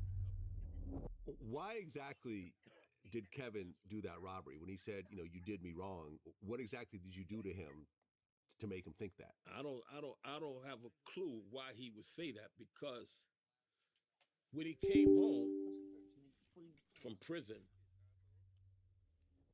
I gave him a Saab convertible. I gave him $15,000 cash, and I gave him a block that was doing at least a bird a week through this guy named Twin. Work with Twin. He got you. You ain't got to do nothing, bro. You good. Now, for him to do this, for him to say that, there's only one thing that come to my mind that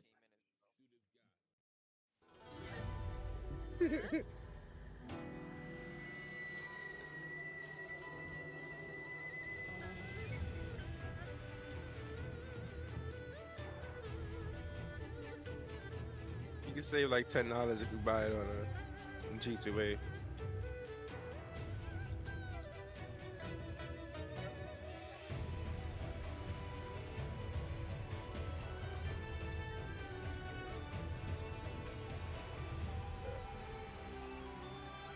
Hell yeah.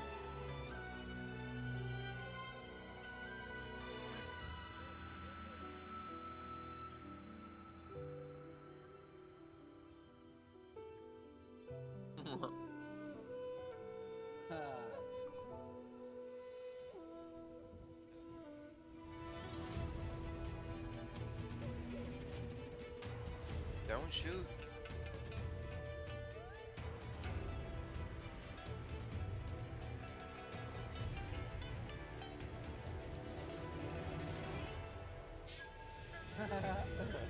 People can hear that,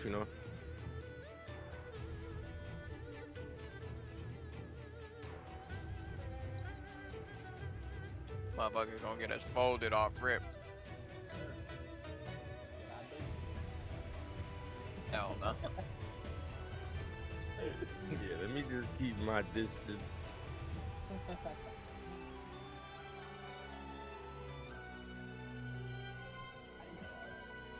Are they already fucking? Damn, bro. Y'all niggas is quick as fuck. Y'all had to have spawned there. Y'all had to. Oh.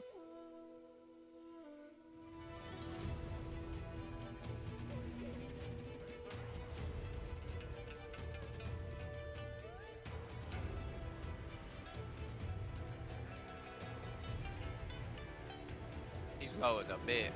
I think, did we just knock him? Yep. One down. The other one is right here behind this rock. You can tell because the robot is shooting at it. As soon as he leaves him there, we can fuck him too. Don't let him res. Actually, you're about to be tight. I'm calling all the robots on him.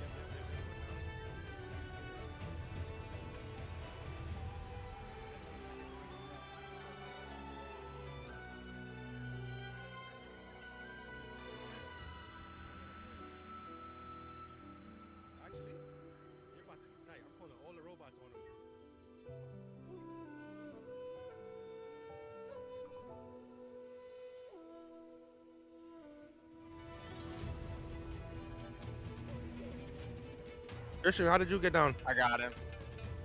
Oh, y'all went towards him. Okay.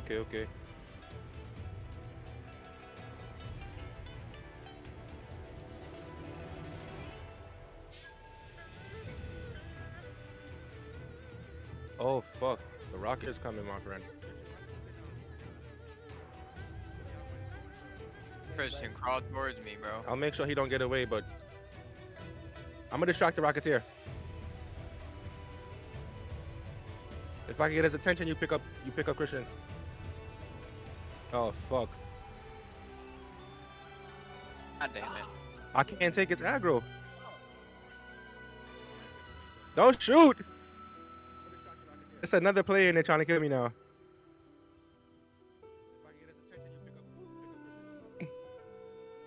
I know we fucked a couple of them. Me and Christian got on ass.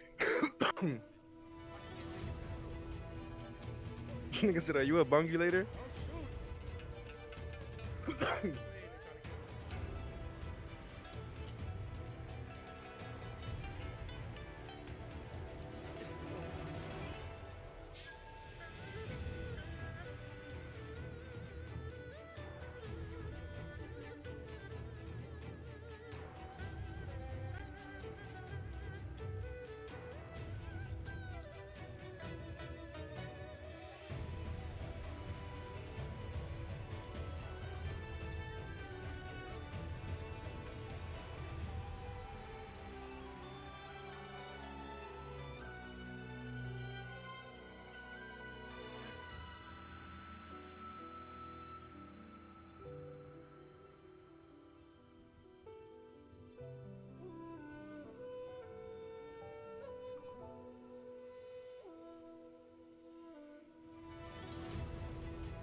And another free kit. Save your shit, might as well.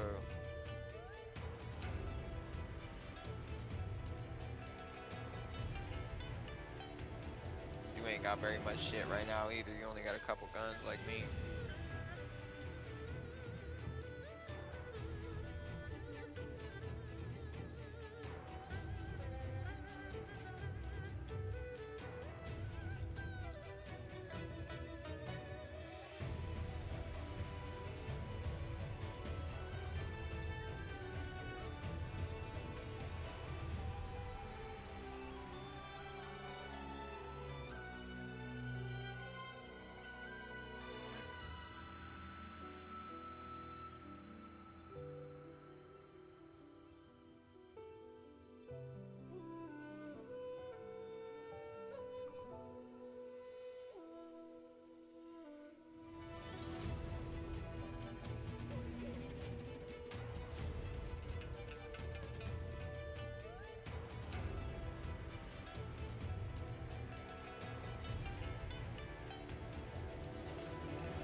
Just found a key for Stellamontis, assembly room key.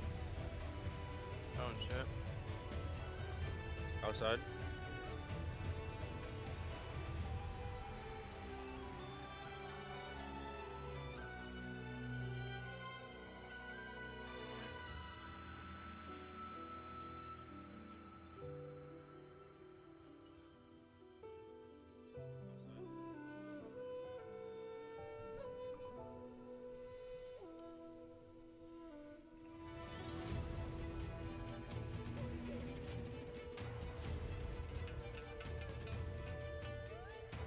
Just run into known hotspots, get into fights, get the raid over it so you can get the raid count up and unlock other maps. No, deadass. So yeah, I'm just bringing a free kit every time. As well.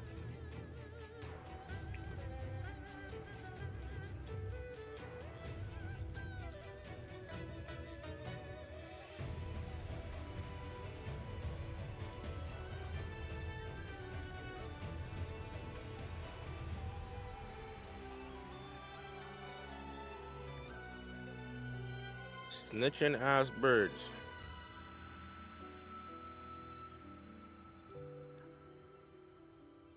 Stay close together, Christian. Don't wander off like that. Stay real close to us and shit.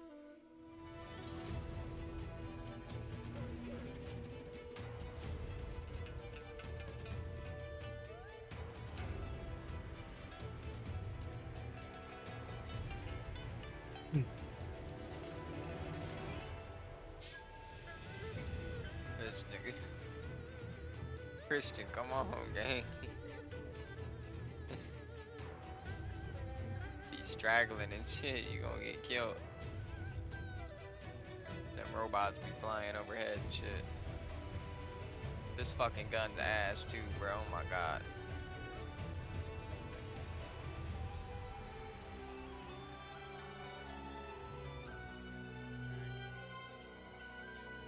Did that shit give you the Pharaoh again? Yeah. The fucking kettle, we're both kind of shitted on right now.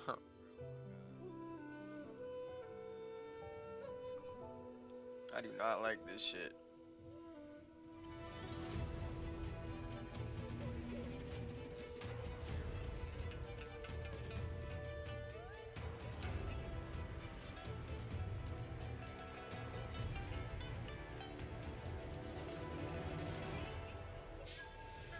Somebody was here already.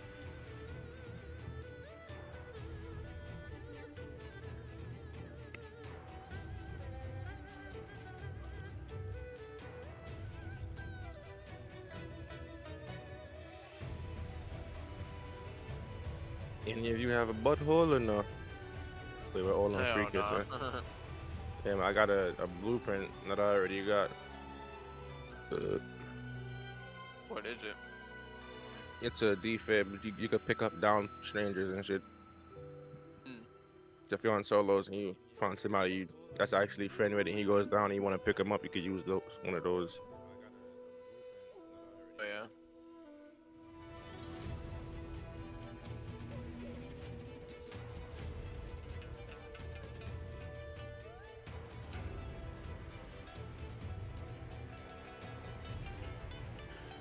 They already looted this entire shit, bro. Not even a weapon case. All of these are already opened.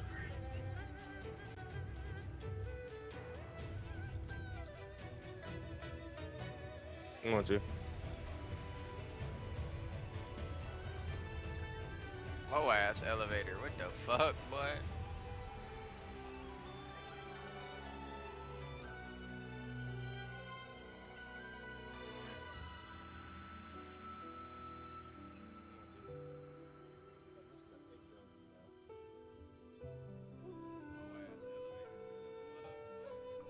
This is where we were when we seen those people coming and we started shooting at them, and then the Rocketeer came and fucked y'all up.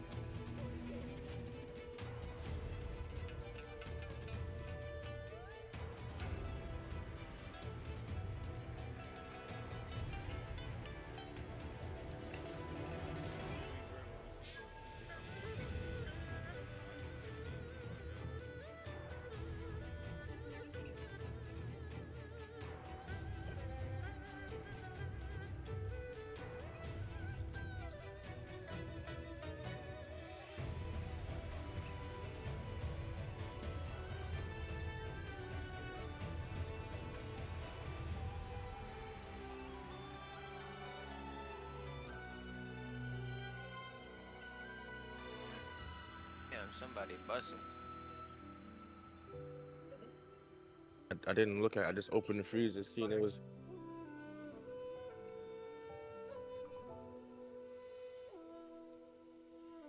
Oh, my mistake.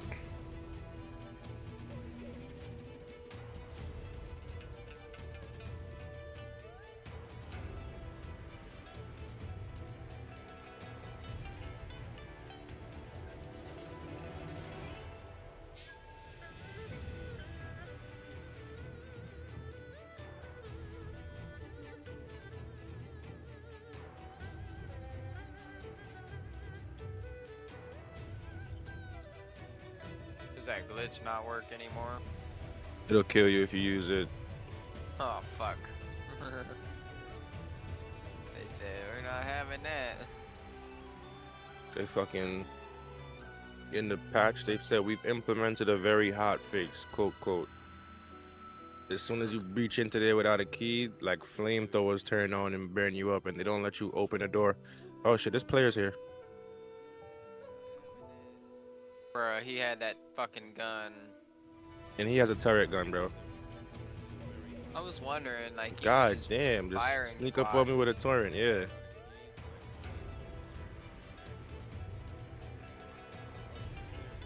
Don't feel bad, Christian, because that gun that guy has is fucking insane.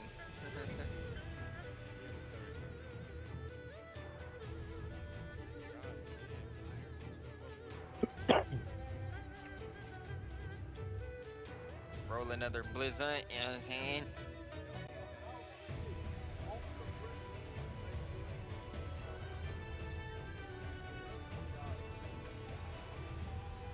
We have had a few bad raids, I'll admit, okay, but...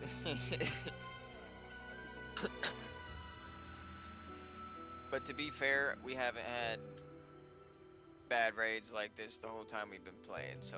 Yeah. You just gotta stay real close with us and shit, and we'll be alright. Like, sometimes it just happens, like... Niggas got sweat-ass guns. I don't know the name of that gun, but that thing is fucking ridiculous. It's the torrent. Torrent, yeah. I'll be right back there. I'm about to go to the store now. Bet.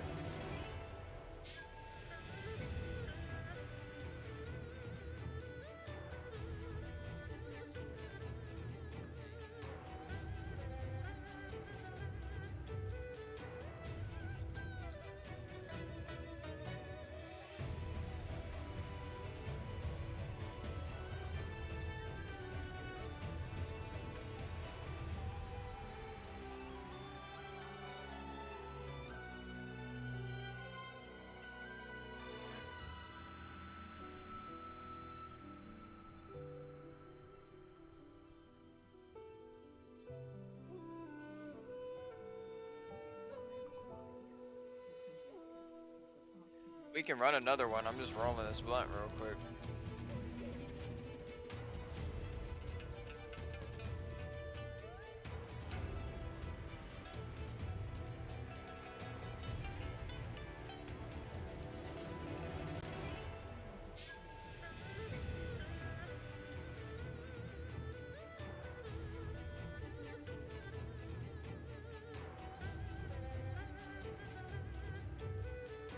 Yeah, focus on like the mobility skills and shit.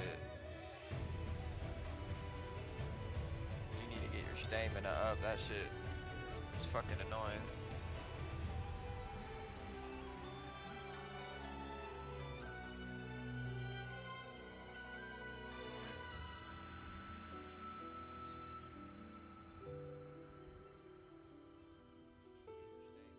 We just gotta unlock like blueprints and shit for those kind of guns. Like J-Dot has a bunch of good guns. He's just not using them because we're playing like the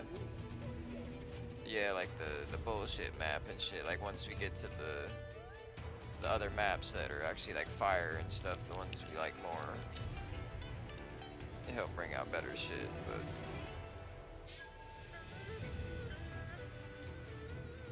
that's why I said we gotta stay close together, because if all three of us start shooting at somebody at the same time, we're gonna drop them, you know what I'm saying? So like, let's literally just stay super close. Like on other games, it's, you know, it's one thing to spread out a little bit, but on here, you gotta stay close as shit.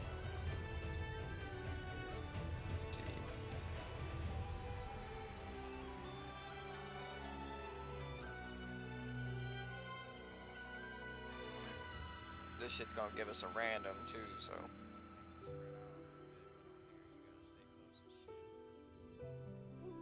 Hopefully they're really good.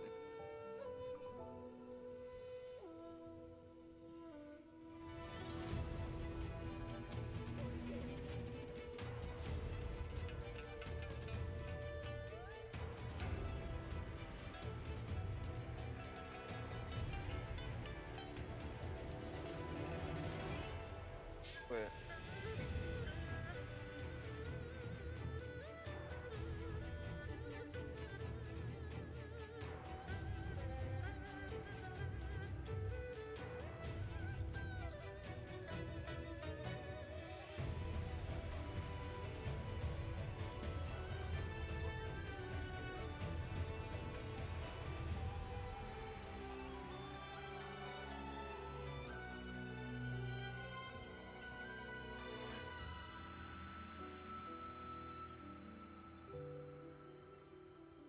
So, what's the word? What's the word? I think Z is the push to talk on here.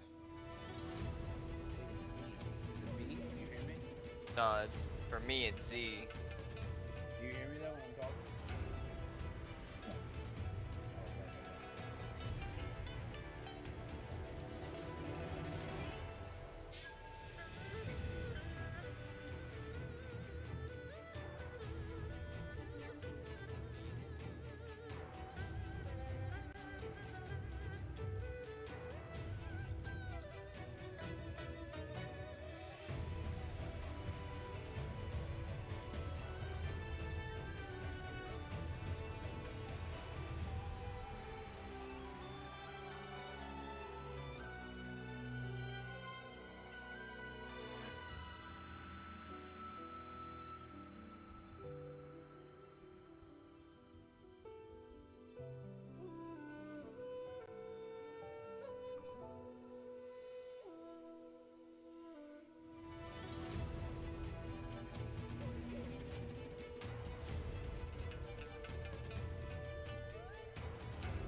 Just make sure you stay with him, because I'm fucking rolling up real quick.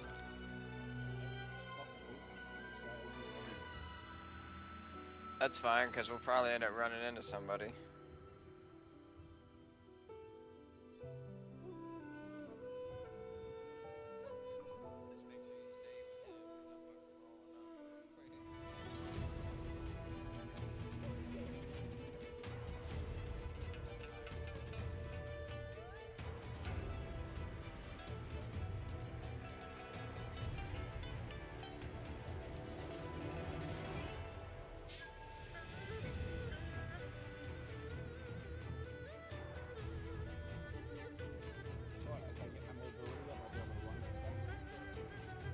Faster and longer. Different shit. There, like each skill has different upgrades to it and shit. You'll see when you like upgrade them and everything.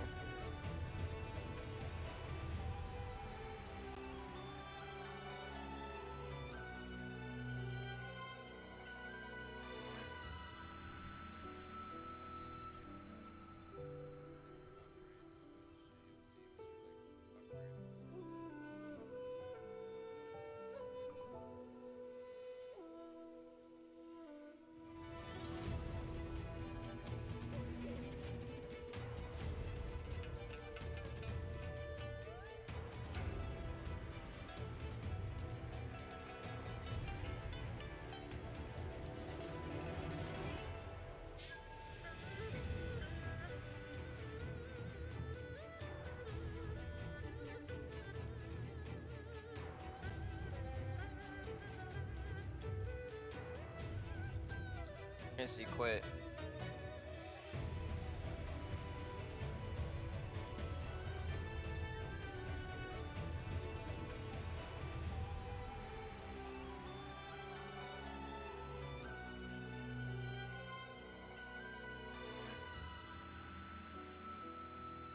Missing a toe for some unknown reason that we got her.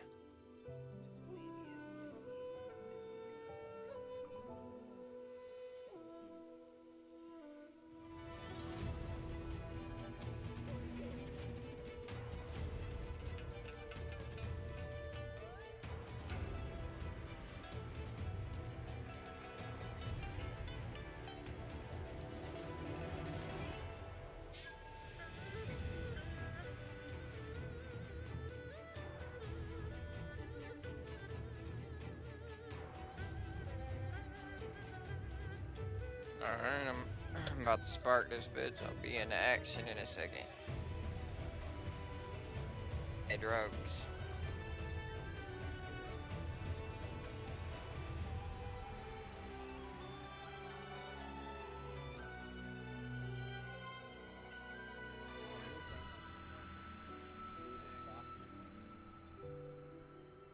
I don't know what that is.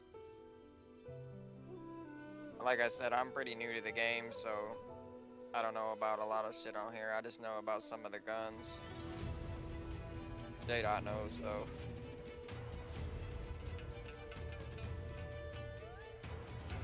He's put in actual hours on this game.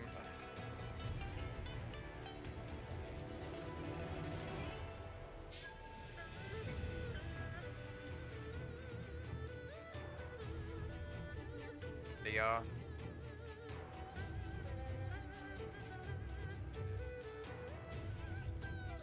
hopefully I make it.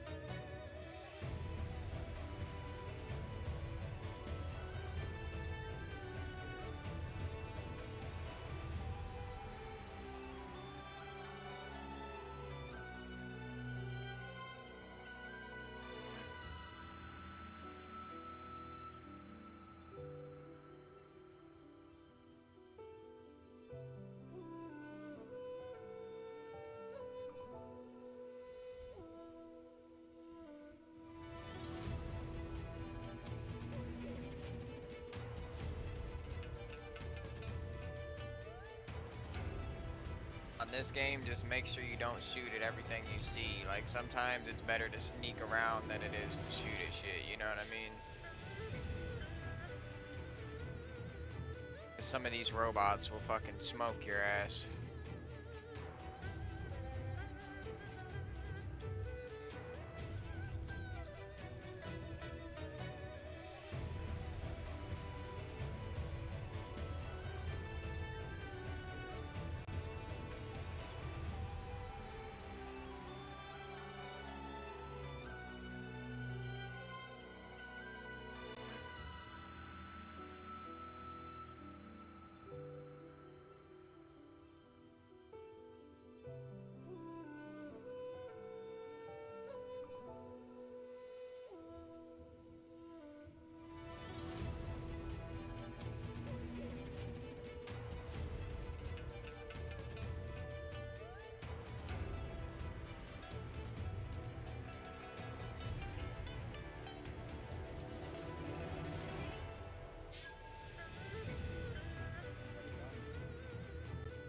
Was it?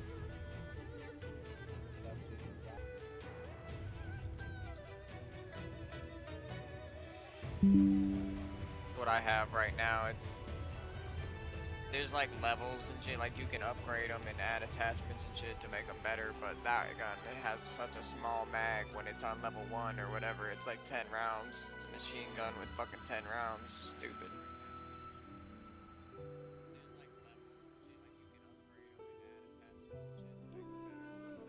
Not the worst gun, but it's definitely not even close to the best.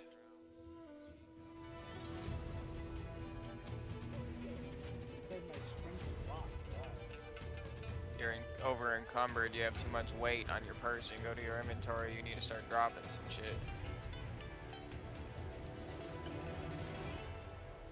Keep that, because that's an objective item. What's that white thing on the bottom right? You got 2 of those. Square. Bottom, like the 4th row or 3rd row, 4th square. On one. Nigga, the white square below the rosary thing you were just looking at.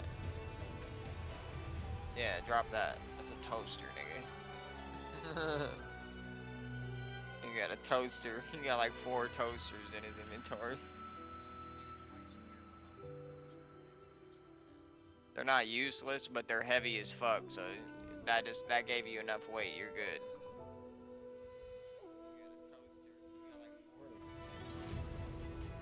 And that's something else you can upgrade to. You can get like bigger size loadouts and shit like that, so it's like getting a better backpack and shit. But using the free kits that we got, they're kind of shitty, so you just can't hold as much.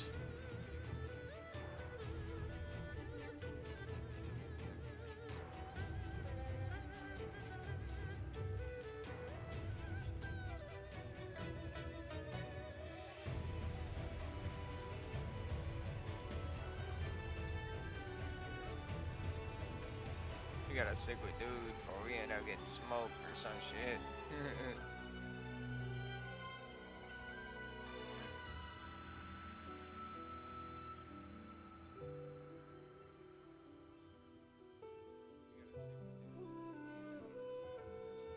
What's that?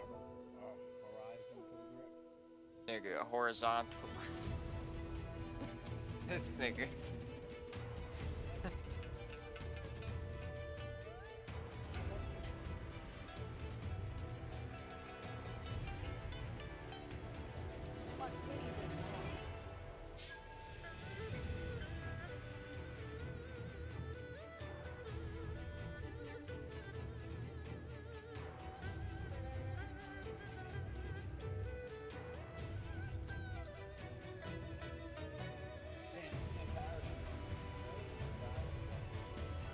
Yeah.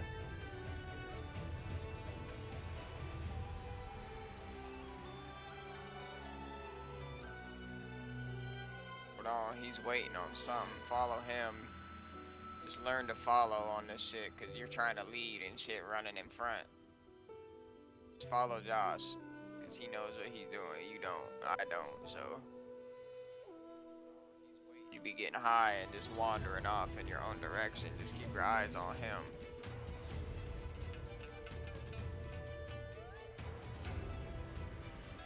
It's easy to fucking wander when you're high, cause I'm fucking doing the same shit sometimes, but just follow the nigga that knows what he's doing, and it ain't me, so follow this nigga.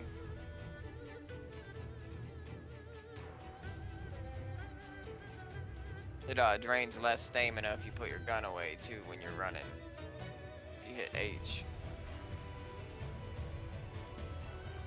And you run faster and shit that way too.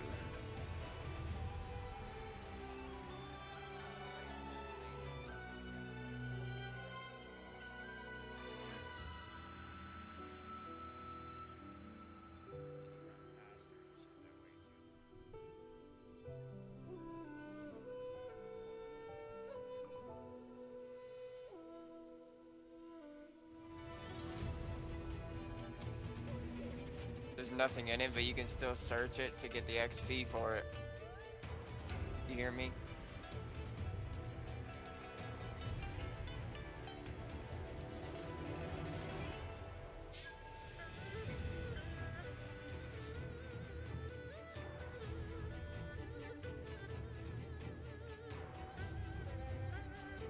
fuck, nigga?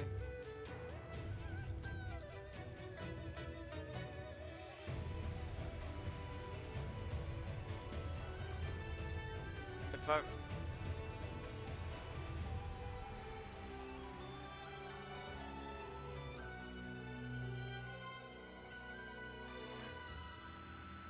The hell is he doing?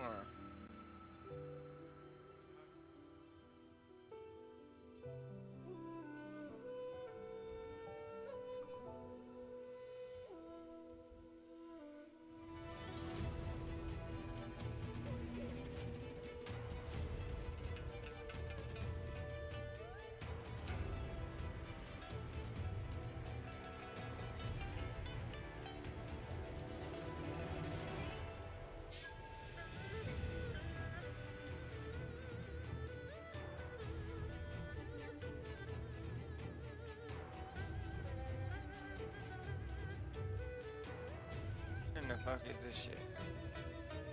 Bunch of random shit. What the hell going on?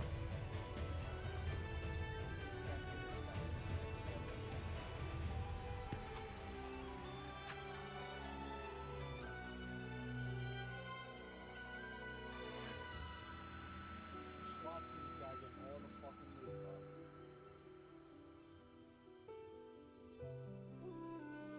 If he goes down, just don't pick him up and take all this shit. Yeah, take this shit. I don't want it.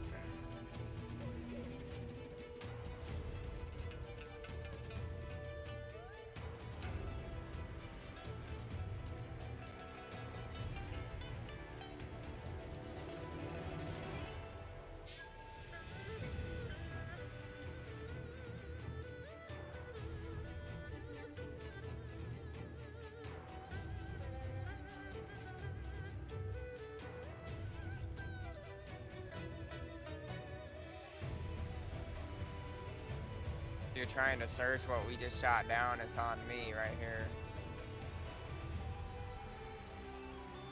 Christian. You hear me? He's already searching that. That's what I'm saying. Just come search this shit before he comes takes this shit too. Right behind you, nigga.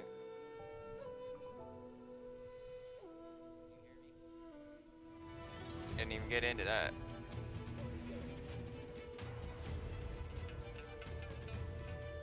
First thing you need, that's for crafting stuff, and then that ammo there you need for your Stitcher gun, that yellow ammo.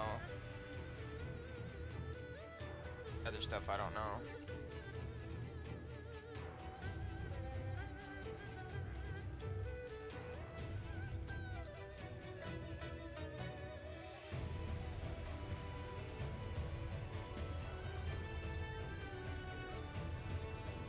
Climb on that one, and yeah.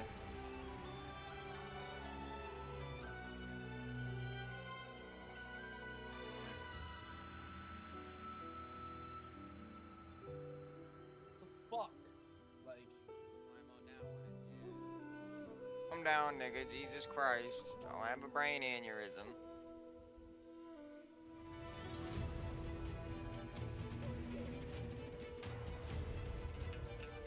Look, he's doing the same shit. He just fell like 4 times like a dumbass.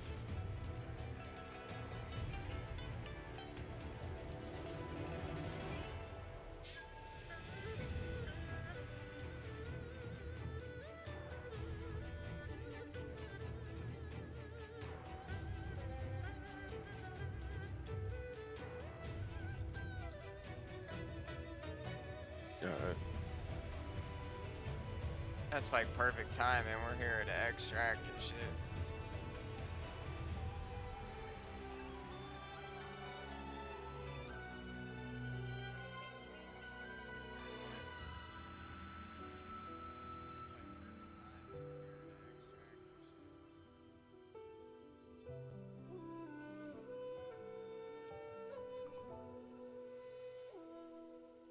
Shit.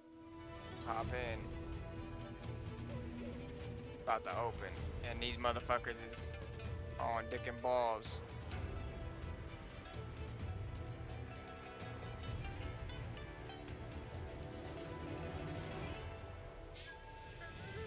Get the hell in, goddammit.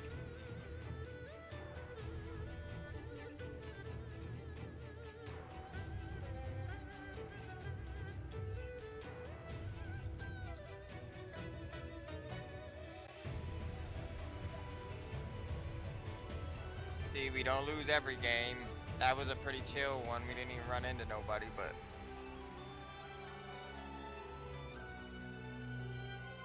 And you actually got a full backpack of shit. You got a decent amount.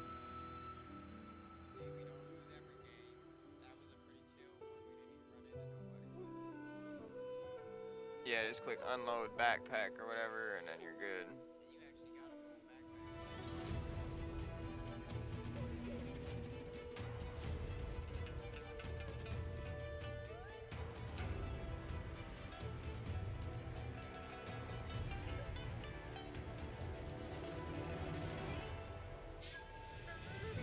Yeah, and like you see on the well, that was the conditioning, but read what you're upgrading before you waste your skill points on them and shit, cause those No, I'm saying the mobility tree is what you need to work on a little bit. The one to the left specifically right now, like you see how it splits off into 2 sections, and nah, the yellow, nigga, the yellow tree. See the 0 out of 5 there. Yeah, youthful like, lungs and marathon runner. You need those. yeah, you know what I'm saying? Like start working on those types of shits on that, cause. Wait, go to your. Click play. Click play. Go to your inventory. Click logbook. Click top middle. No, shit track. Go back. Go back. Fucking click workshop. No. Click train. Click train. Click train. Click track resources. Oh, you got it. Level up. Just level up. Now click train again. Track resources. Go back. Go back again. Click the plus symbol. The install shit. Yeah. Track resources. Do that for everything there. Click another station and track resources. All of them. Just click this.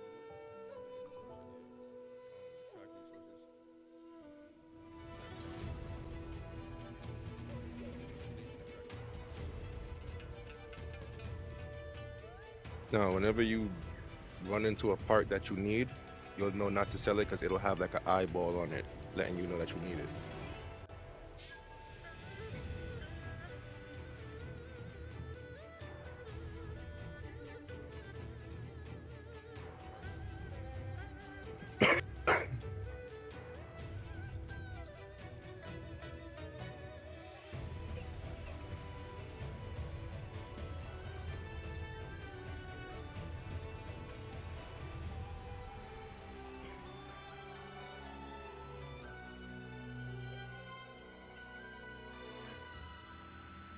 Send me an invite to your shit thing.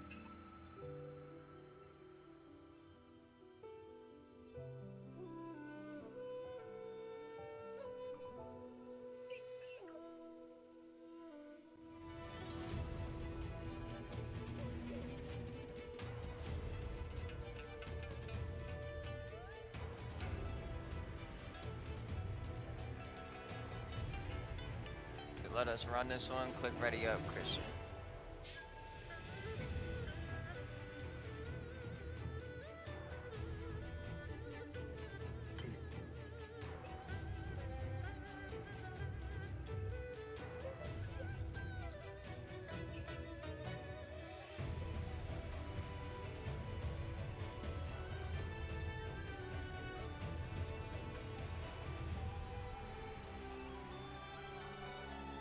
Yeah, throw that medium ammo in your inventory because you don't need that.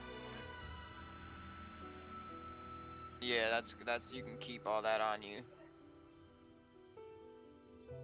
Yeah.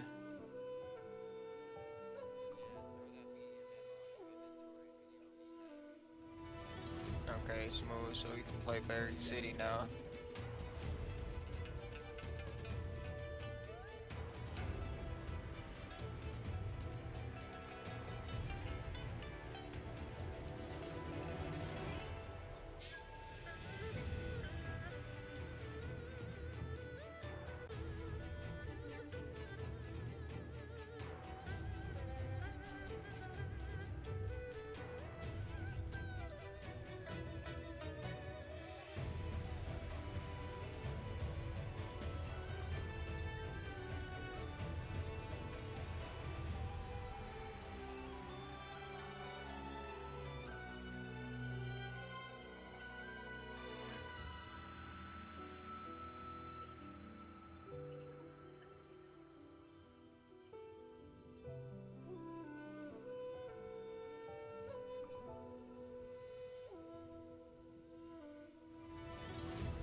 You'll like the Stitcher, the gun that you're using, Christian, when you go to PvP people, because that shit sprays like a motherfucker.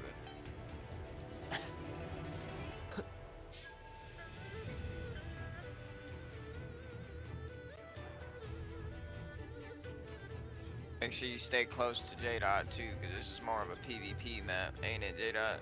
Yeah. That's because of how good the loot is here. They're just gonna kill you to see what you got.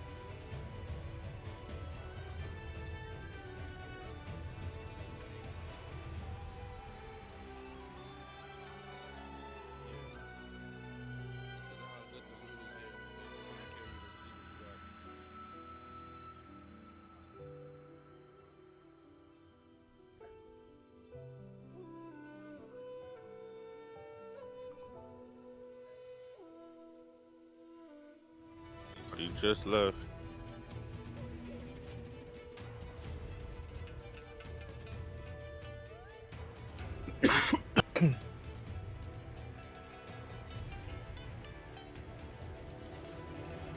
Yeah, bruh. What? Why this nigga Christian?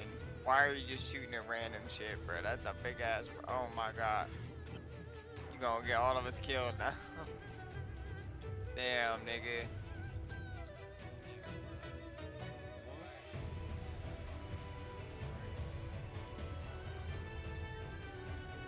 Bruh. It's calling in more fucking bullets, bro.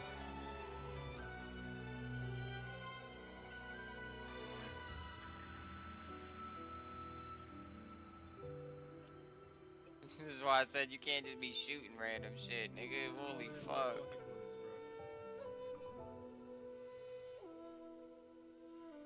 We can't even help. There's so much going on up there right now.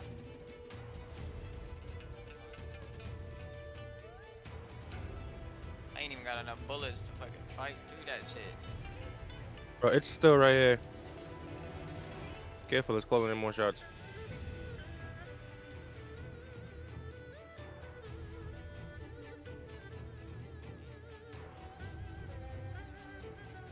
Yeah, you don't ever want to shoot those motherfuckers, Christian. You shot one of the bosses and shit. And then somebody else could have came in and fucked us. We just got lucky, so be careful. Like I said, stay locked in and stay with us. Don't be just shooting this shit like Chris there. Let J-Dot lead the way, because he knows how to play this shit for real. I'm still a noob on this shit. I want to go fight these people over here, but y'all need to heal up. I just used all my heals. I ain't got no bandages or nothing.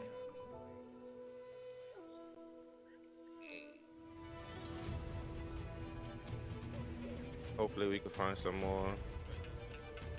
Man. Parts of the map that says like medical bay and shit like that will have heals for us. If it's not already looted.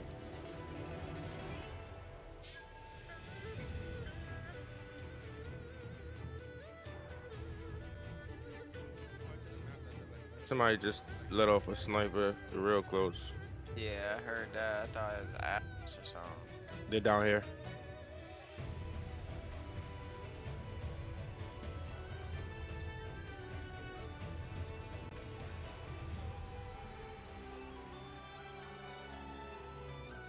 Hear him healing up. There's a dead raider here. Damn. He's running. Right here on me.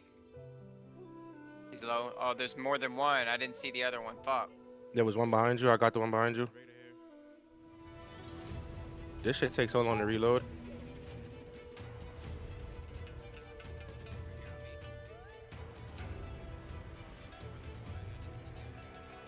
There's two of them, Christian.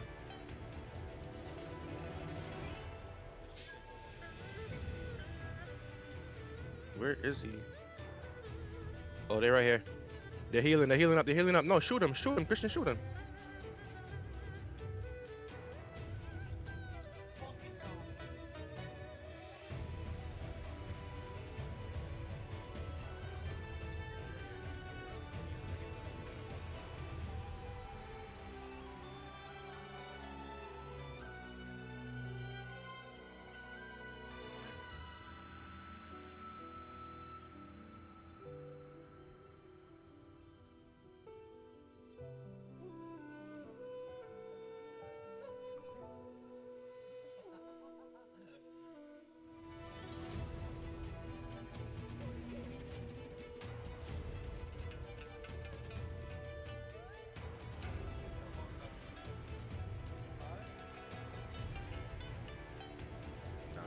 sit down, you're dead. Unless somebody comes and use a defibrillator to pick you up, but it's not gonna happen on that map.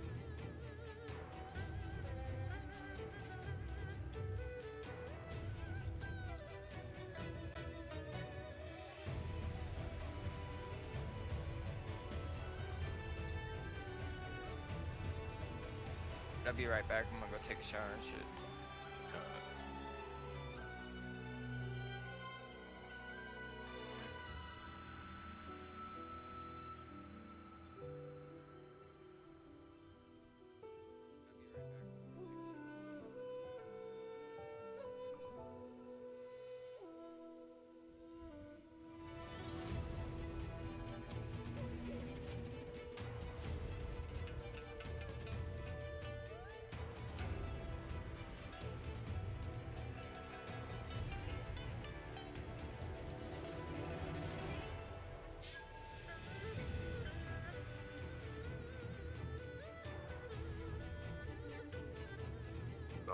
Gen, ooh, but it seems like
So what?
Dream. A dream, please.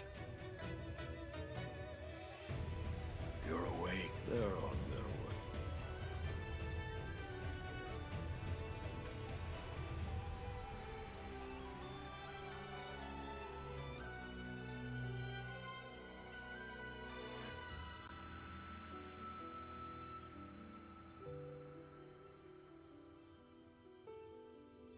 Master.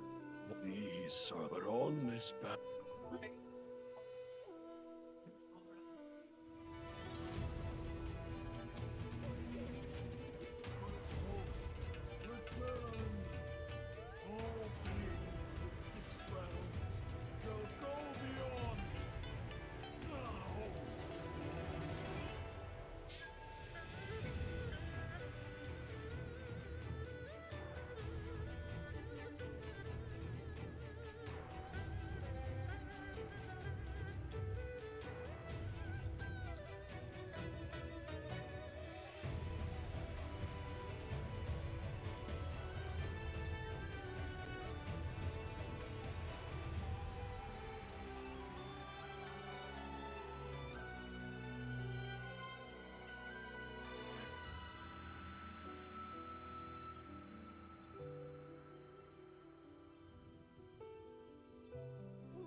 Mother, the lanterns are all hung. Should Father be home by now? Shall we go to the temple to find him? Baby is coming soon. I've read the sutras 100 times for your smooth delivery. Don't worry. I'm good for nothing but reading and writing. Where have you been fooling around? I taught you a good sign of fortune, but you won't even bother paying the tribute. You'll make me worry until the day I die, won't you? I won't be going. You'll come home right after lighting the incense.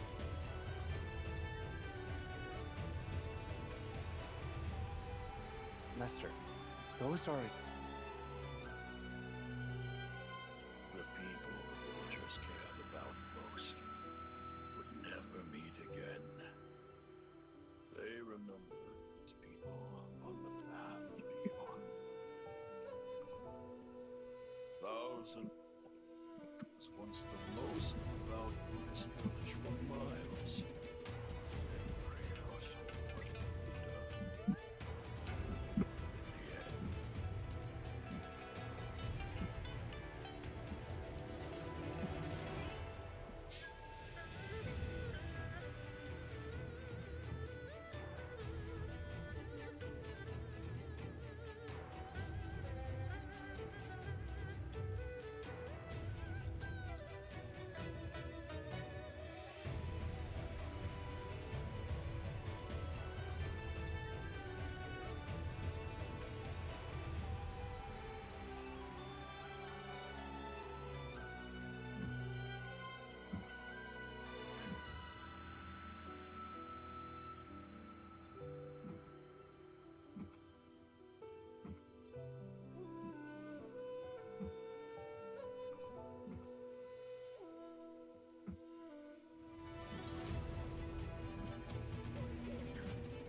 A sincere heart brings miracles. Now, I must be more sincere. From the village. Praise for husband's success. 10 from the east of the village. Praise for the safety of his wife and child. 1 from the north of the village. Praise for his daughter's recovery. Here are 3,000 kowtows.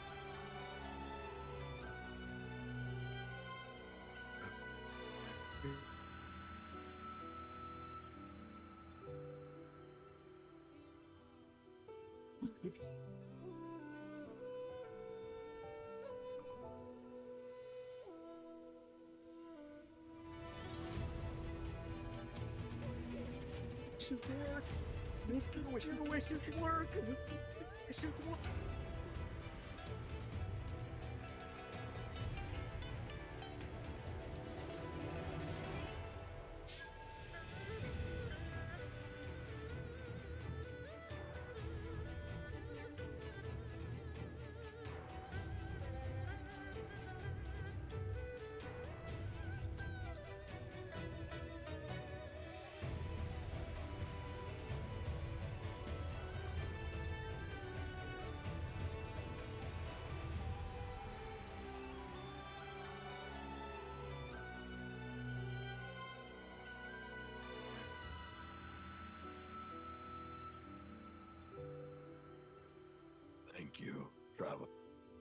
dream.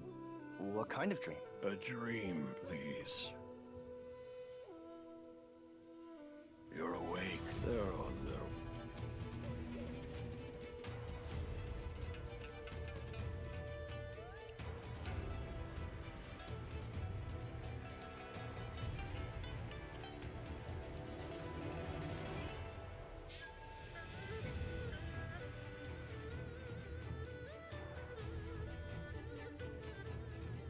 Master, what? These are but on this.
Mother, the lanterns are all home. Should Father be home by now? Shall we go to the temple to find him? Baby is coming soon. I've read the sutras 100 times for food delivery. My love, don't worry. I'm good for nothing but reading and writing. I'll protect you both. Where have you been fooling around? I got you a good sign of fortune, but you won't even bother paying the tribute. Make me worry until the day I die, won't you? I won't be gone. You'll come home right after lighting the incense.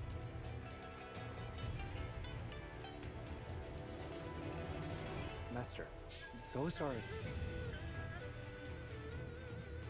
The people the villagers cared about most would never meet again. They remember on the path beyond. Thousand which was most devout, which were mine.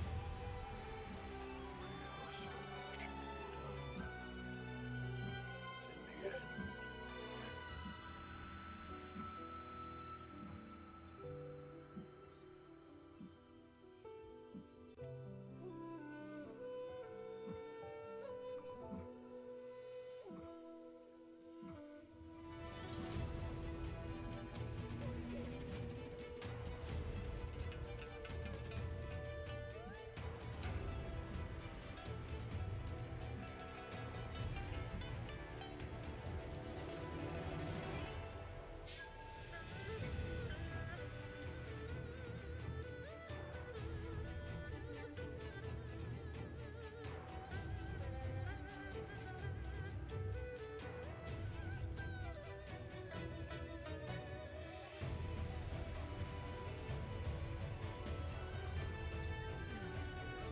The sick heart brings miracles.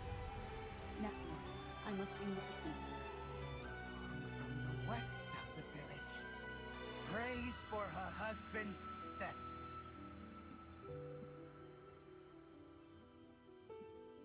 From the east of the village, prays for the safety of his wife and child.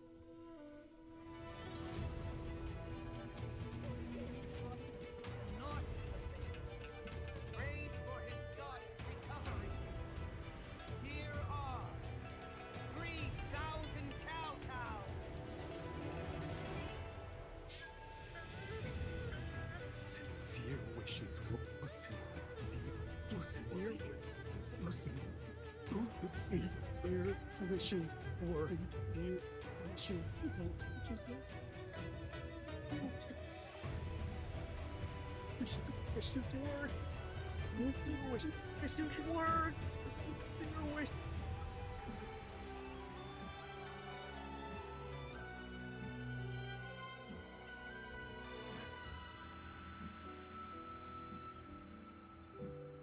good-hearted, good-hearted, good-hearted, good-hearted.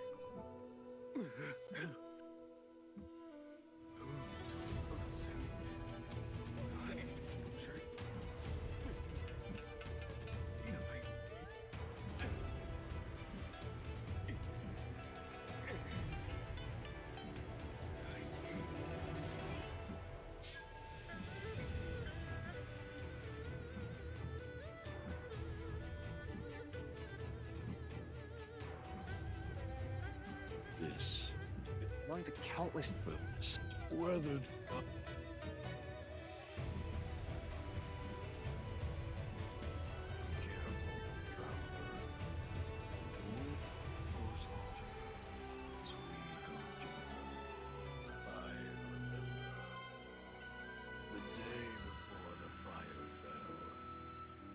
Shan called out from beyond the village. Some broke free from their obsessions and followed him. Those who remained this wind.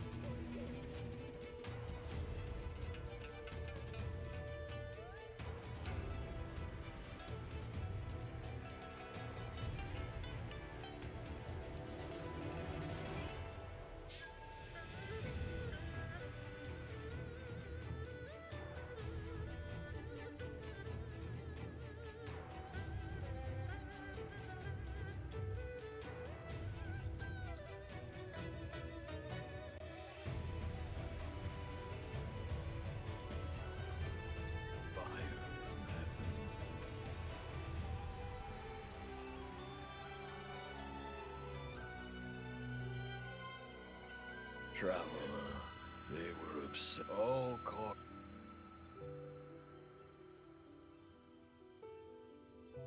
All things flow, never still. Form to void, void to form. The wheel grinds on.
Those villagers.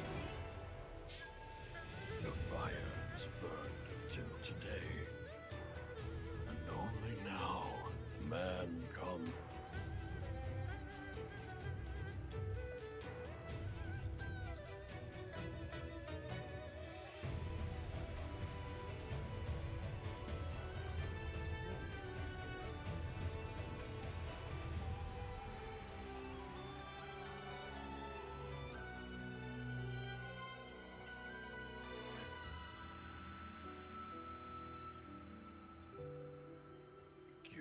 Lighting these are the... Really?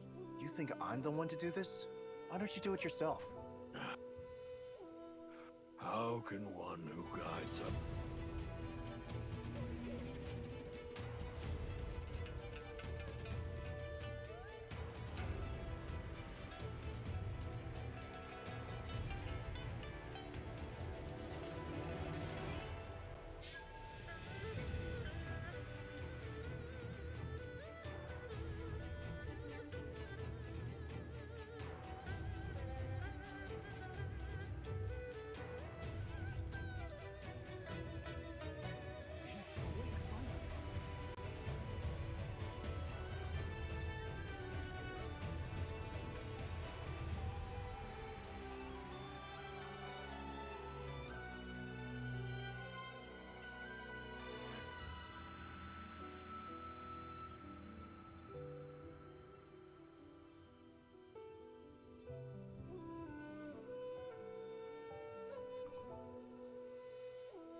was sleeping. Wait, we're monks hired by nearby villagers to perform rituals. They say a fire once burned here and killed many people. The resentment. We just arrived here. Strange, though. Hey, young one.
man? What's up, Jim?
You got a rock?